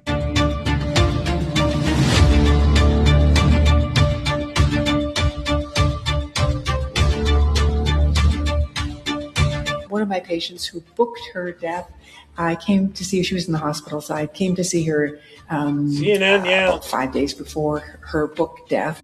Marianne, I agree with you. She can go first. And I said, just, wanting to know if you're still feeling the same as you was when we talked last. And she said, no, I've changed my mind.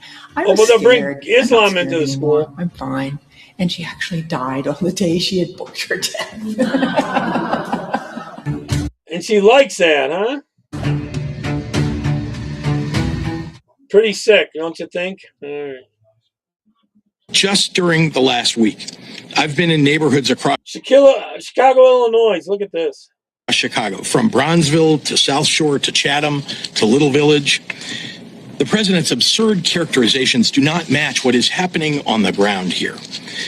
He has no idea what he's talking about. There is no emergency that warrants deployment of troops. A 30% reduction in homicides, shootings, shooting victims, all down. In fact, the city of Chicago doubled the amount of the national average in terms of violence reduction. I believe the city of Chicago and cities across America would be safer if we actually... Well, a big part of that is getting a lot of the illegals, arresting them and getting them out, but that's only part of it. Plus, they're way they're recording their numbers is lowering the numbers because they're lying. Had, affordable housing. 8% shootings and shooting victims are down as we continue to invest in our neighborhoods across the city, building more affordable homes, creating opportunities for young people. We're seeing a precipitous decline in violence.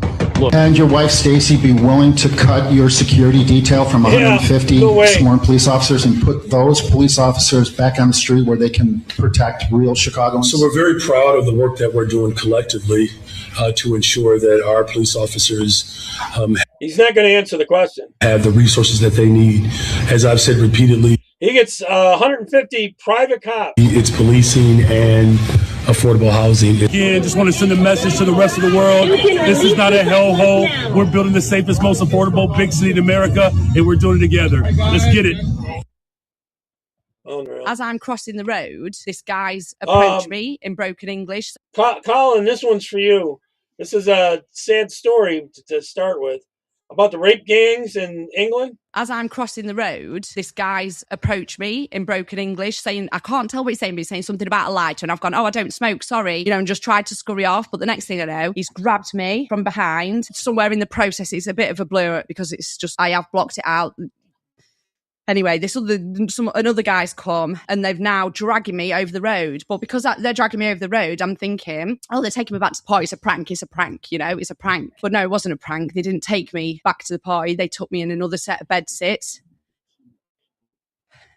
They dragged me up the stairs, took me to a room, small room where there was like a bed and a stereo and a wardrobe. And by this point, there's like more guys have come in.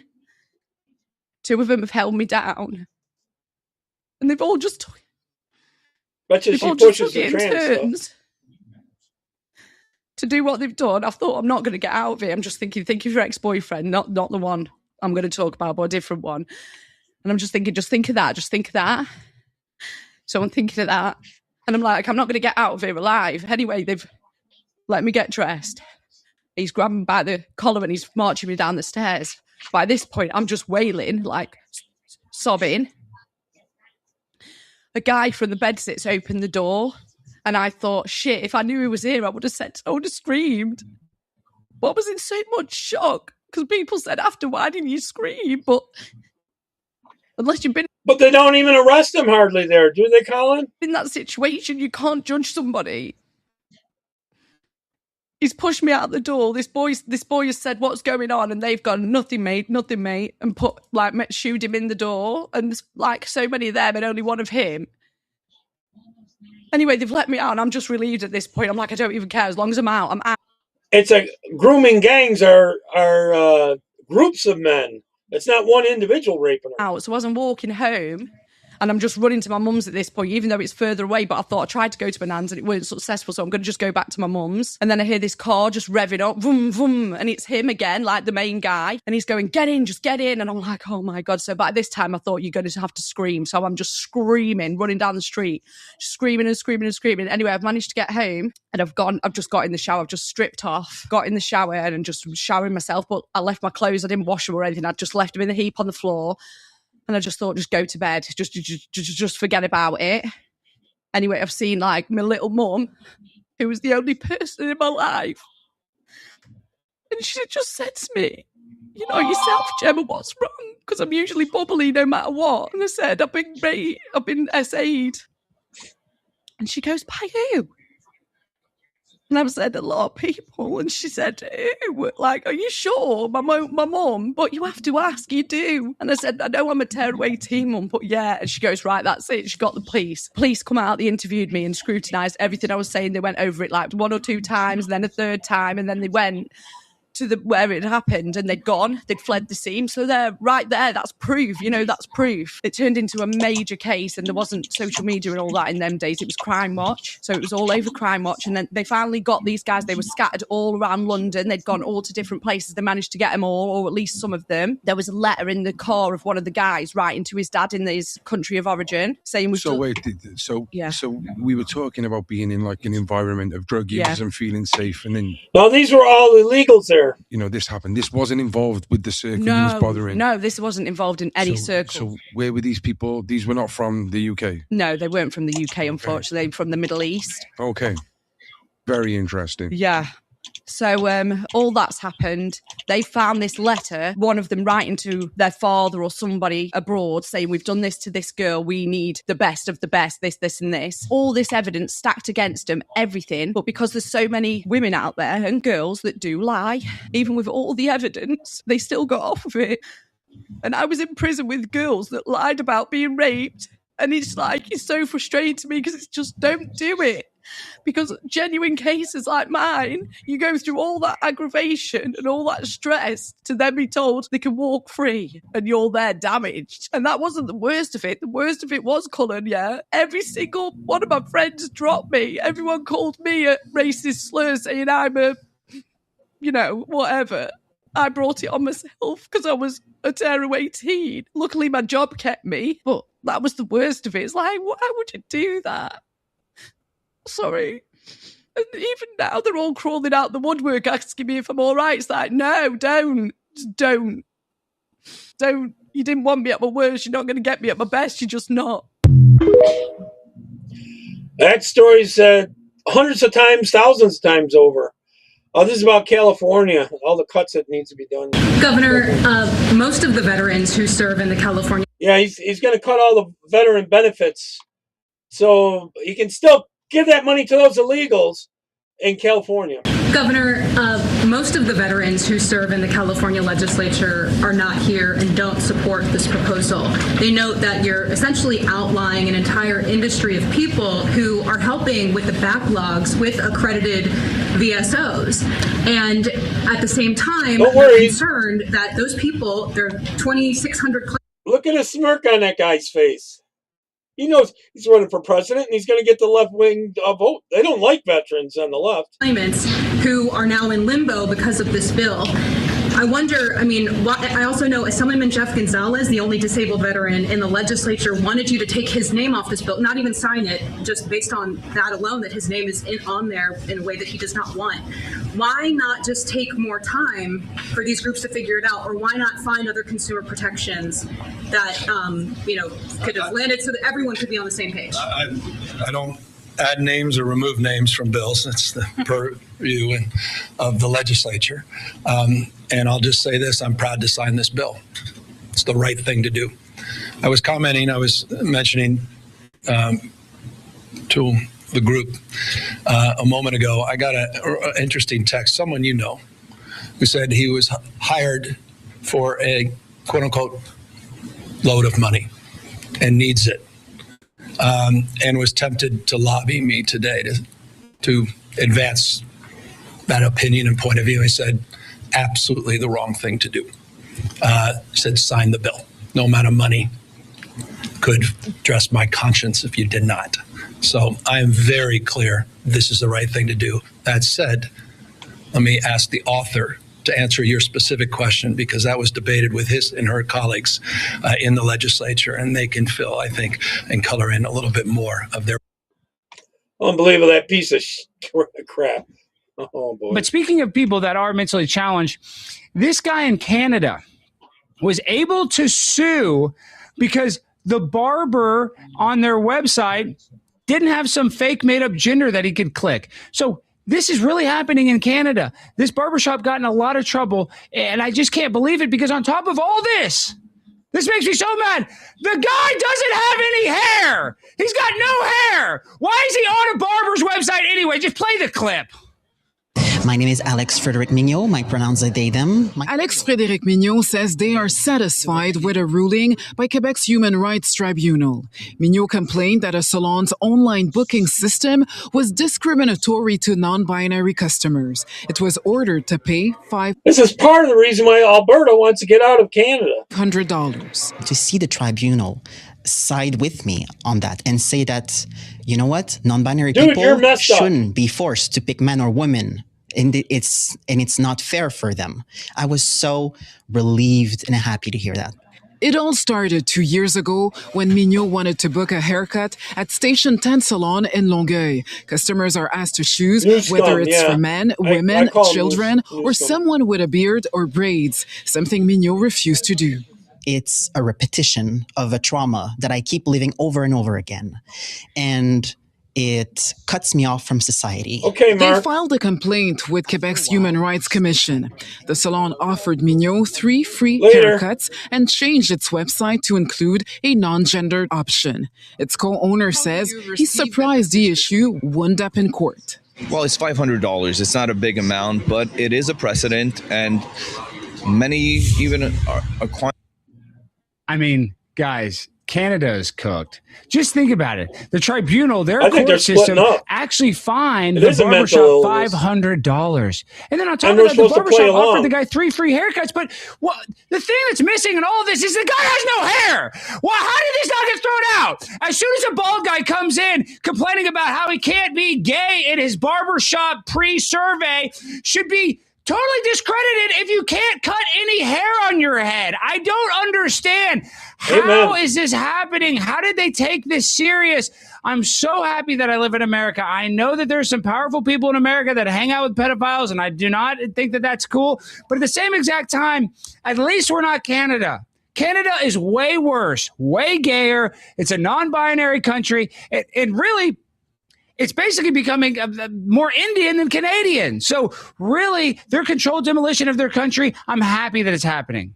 India from they need India, to face not the American consequences for their actions.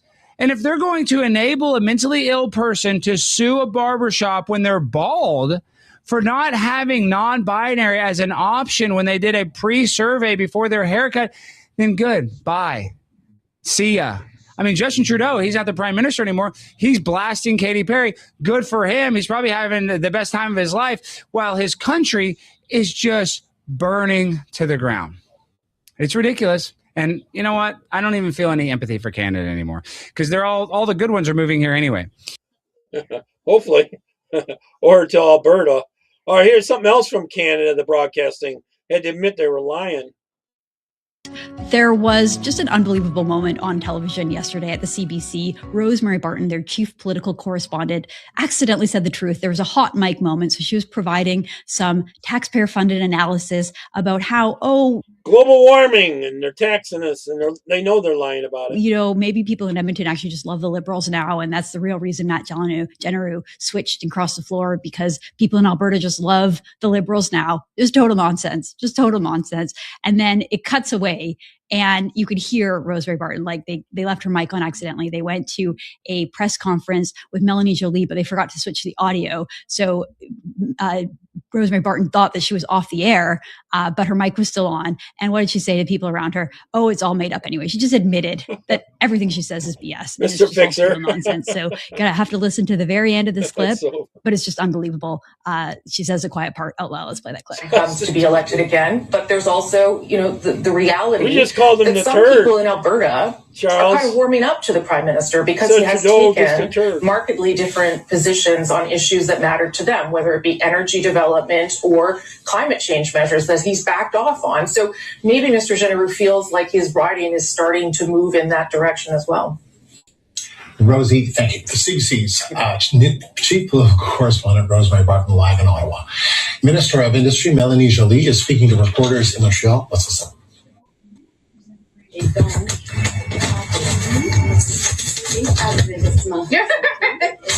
because it's all made up anyway. Did you hear her in the background?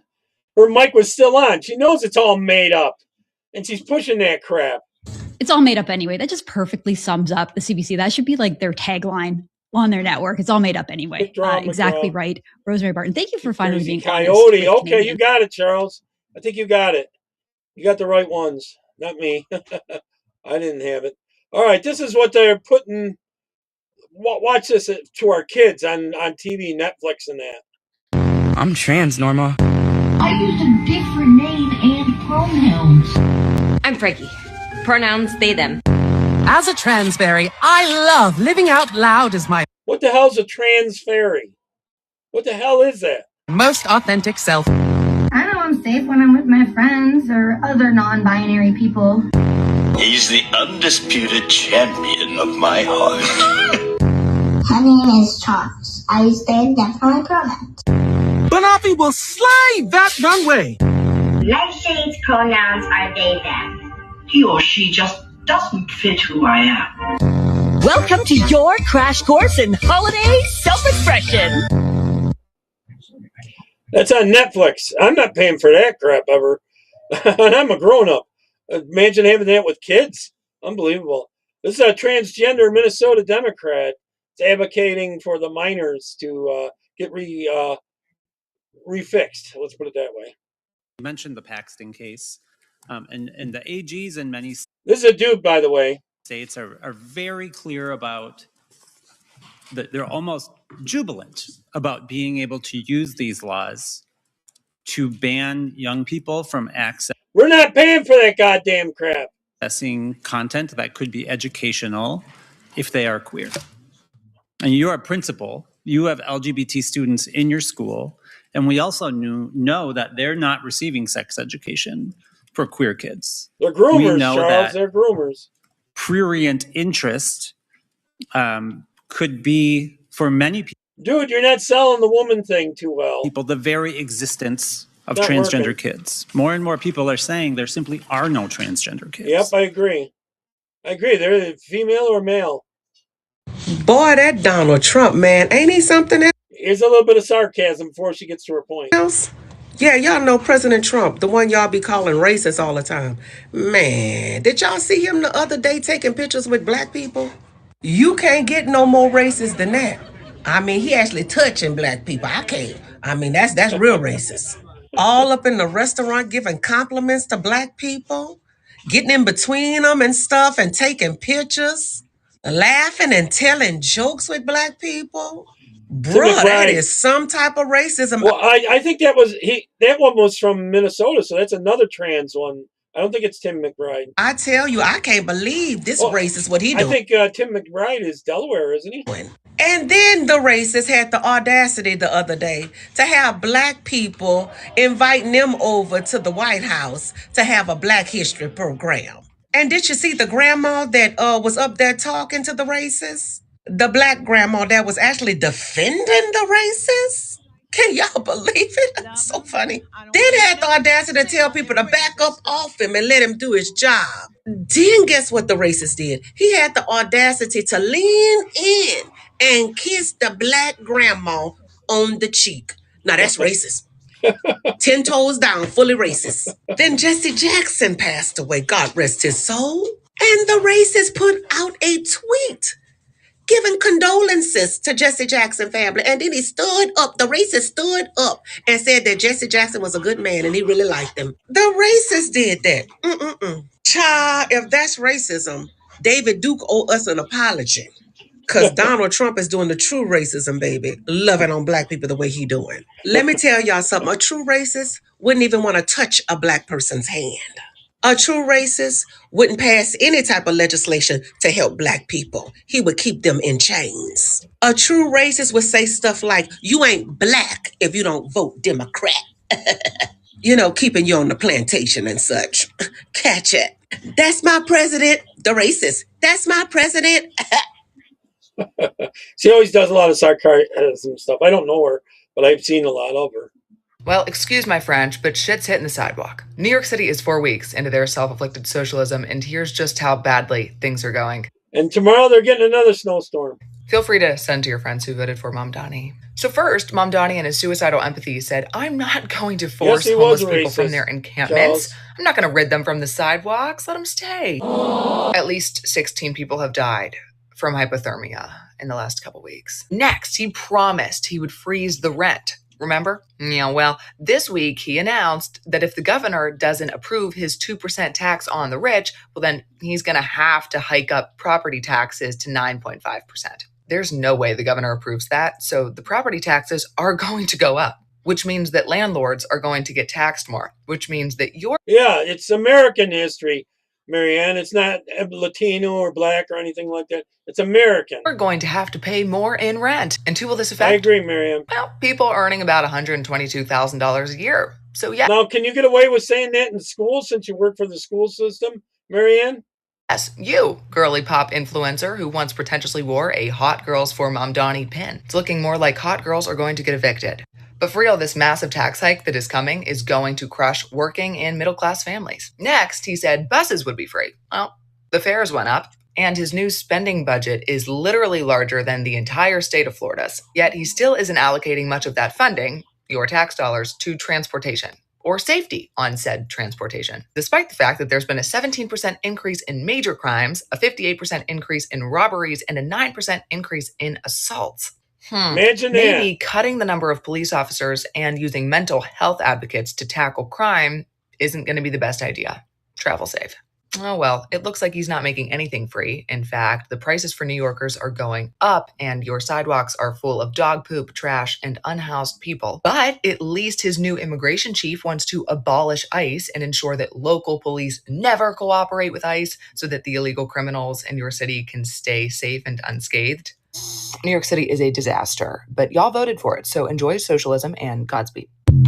Well, it took like a week or a few days to see that was happening. All right, this lady was saying that Texas is in a spiritual battle. Hey y'all, so I just wanted to mention really quick about the H-1B visa issue here in Frisco and Plano, Texas, that's been going on where these foreigners are coming over and they're getting these visas and they're getting hired for these tech jobs. They're only considering them.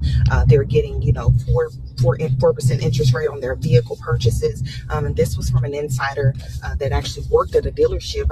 Nick just did a video, Nick's Right podcast. I'm following him.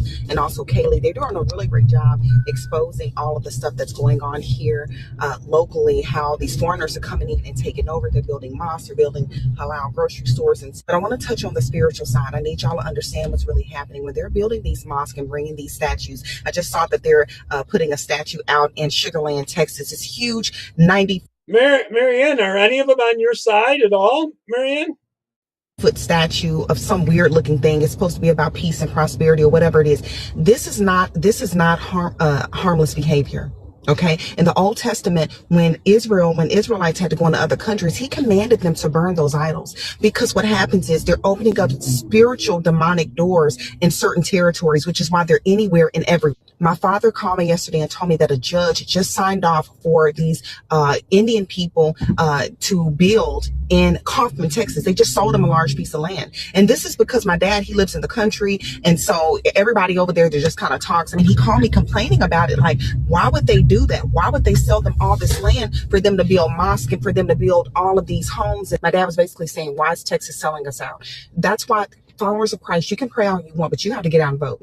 You're going to have to get out and vote. You're going to have to vote against what they're allowing to come in here, because it looks different everywhere. They literally cannot drive. I was just dropping my son off at school the other day, and one was behind me in the school line speeding past us. And so there was a lady that was one of the teachers. She was just like, sir, slow down. You can't do that. And so I look out the window. I look at her. She look at me, and she just rolls her eyes like, what can you do? There's nothing we can do, but we can vote. And I'm not even sure if that's going to work. I need y'all to listen. There's a spiritual battleground that they are building on our soil.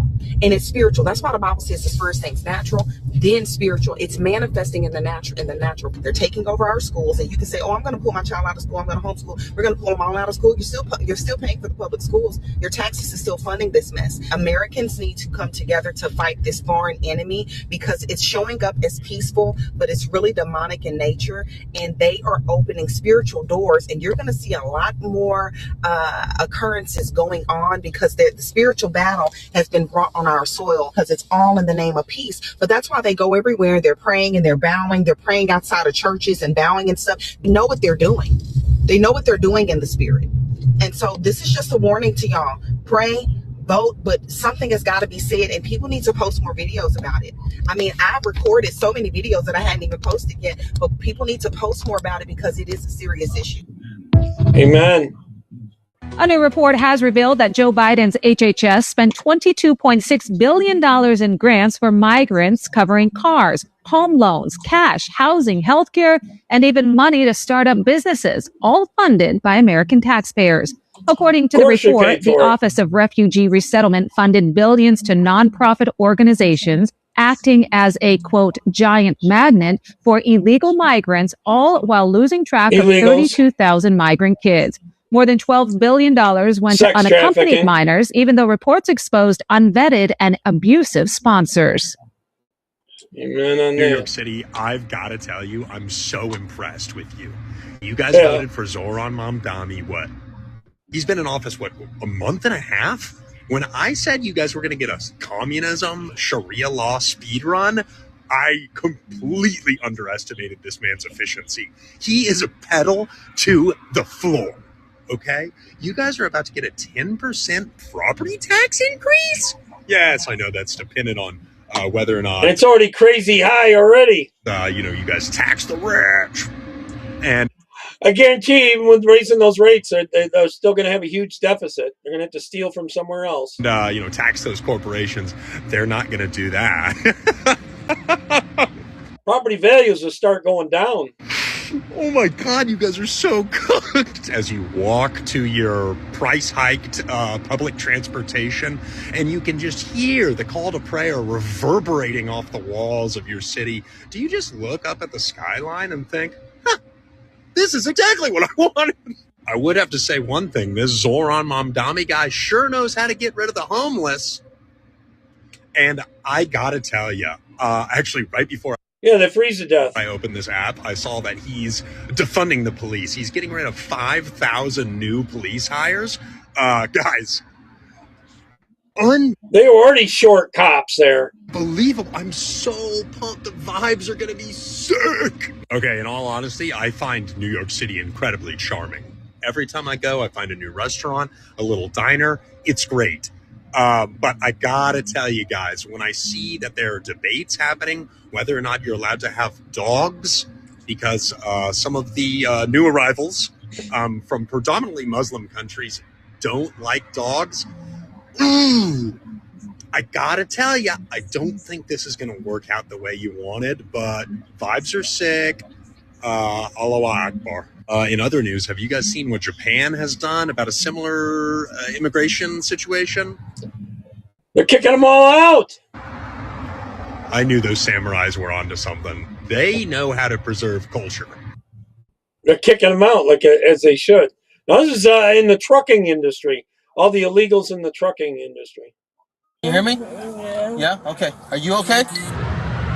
December 3rd, 2022, a semi-truck traveling from California to Florida with a load of grapes plowed into the back of the van filled with 4 generations stopped at a red light on US 27 in Groveland, Florida. This body cam video shows the driver of the crash, Rajvi Bagri, taking a drug test on scene. Florida Department of Law Enforcement records show he tested positive for morphine and meth. The state attorney's office told the Dill family's attorney that they were never referred a case from Groveland police. We are now on the record, and the time is 10:14 a.m. In a video deposition for the family's civil case, he refused to answer questions about the drug test, but he did admit he failed his written test for his commercial driver's license in English. He testified he didn't even fill out his own employment paperwork. A company, JST Truck Permits in Fresno, did even filled out his job application on November 28th, 2022, 5 days before the Florida crash. Records show he was given a road test too. Is any of this your handwriting? Road test की जानकारी थे करवाई हैगी है इना से ਤੁਹਾਡੀ ਆਪਣੀ ਕੋਈ ਲਿਖਾਈ ਹੈਗੀ ਹੈ नहीं जी No, sir.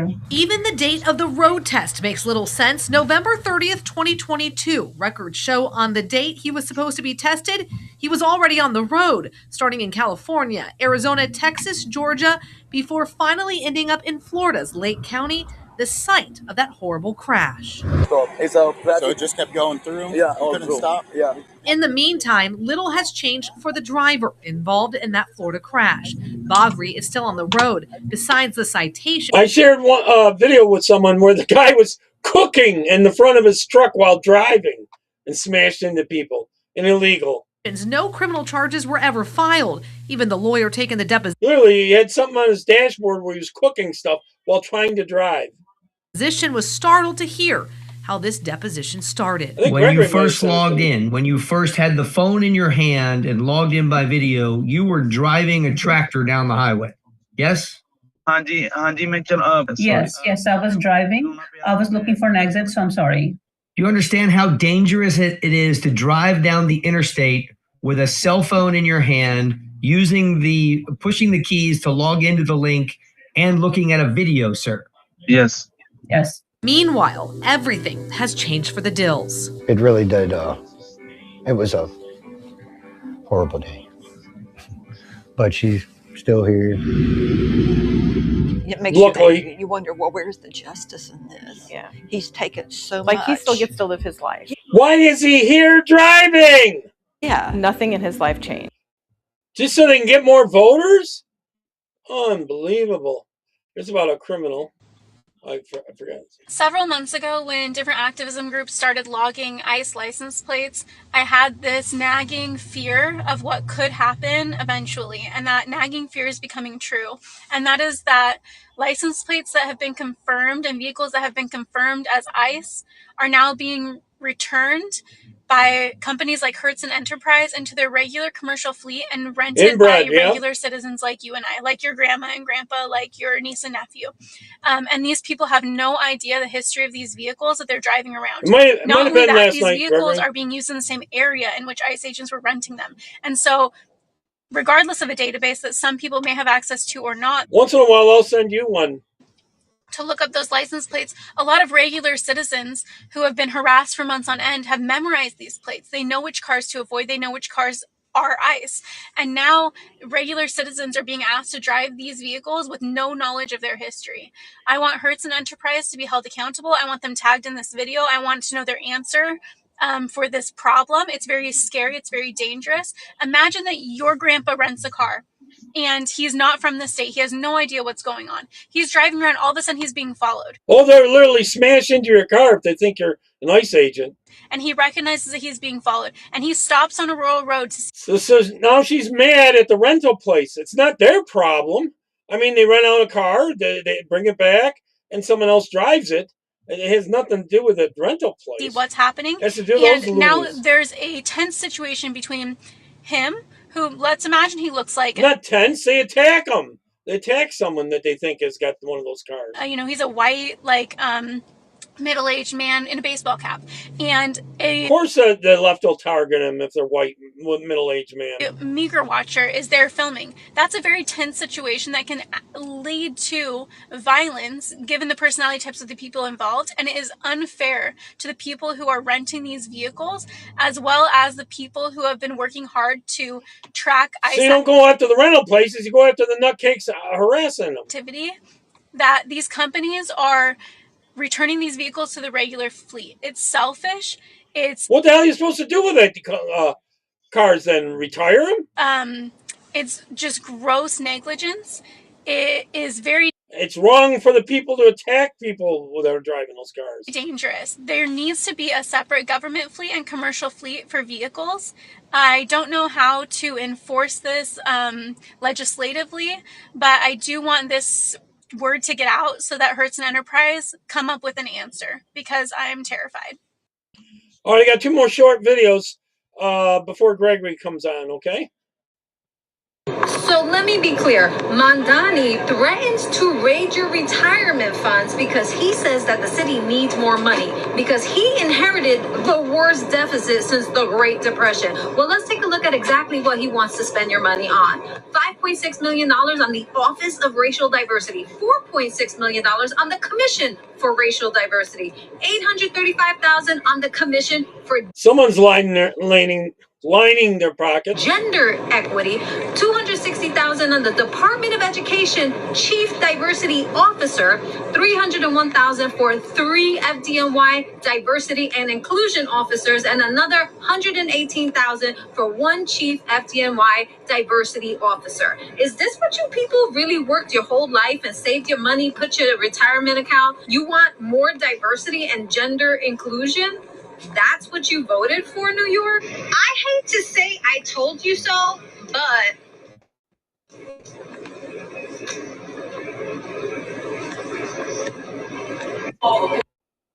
She's right. Oh, yeah, he really said it. Every once in a while, they drop their guard and say the quiet part out loud. Chuck Schumer was on some show on some network that nobody really watches. And first of all, the anchor gives him this big fat softball and talks about some sort of an assault on the constitutional order. Doesn't have a clue, I don't know what that means. It sounds very odd to me. But Schumer makes a mistake. He admits exactly what they did right before Biden left office.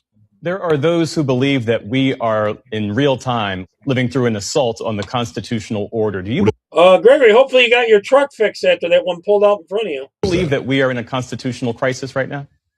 Yes, our democracy is at risk because Donald Trump shows that he wishes to violate the laws in many, many different ways.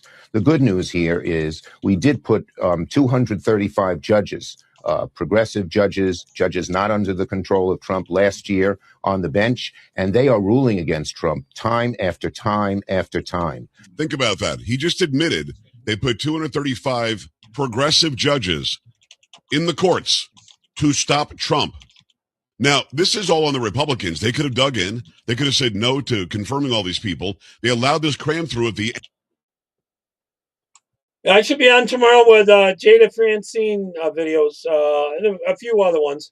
So I'll see you about 6 p.m. tomorrow, everyone. Thanks for watching. I guess Gregory's up next in about a minute. All right? Take care, everyone. God bless. Have a wonderful night. Bye-bye.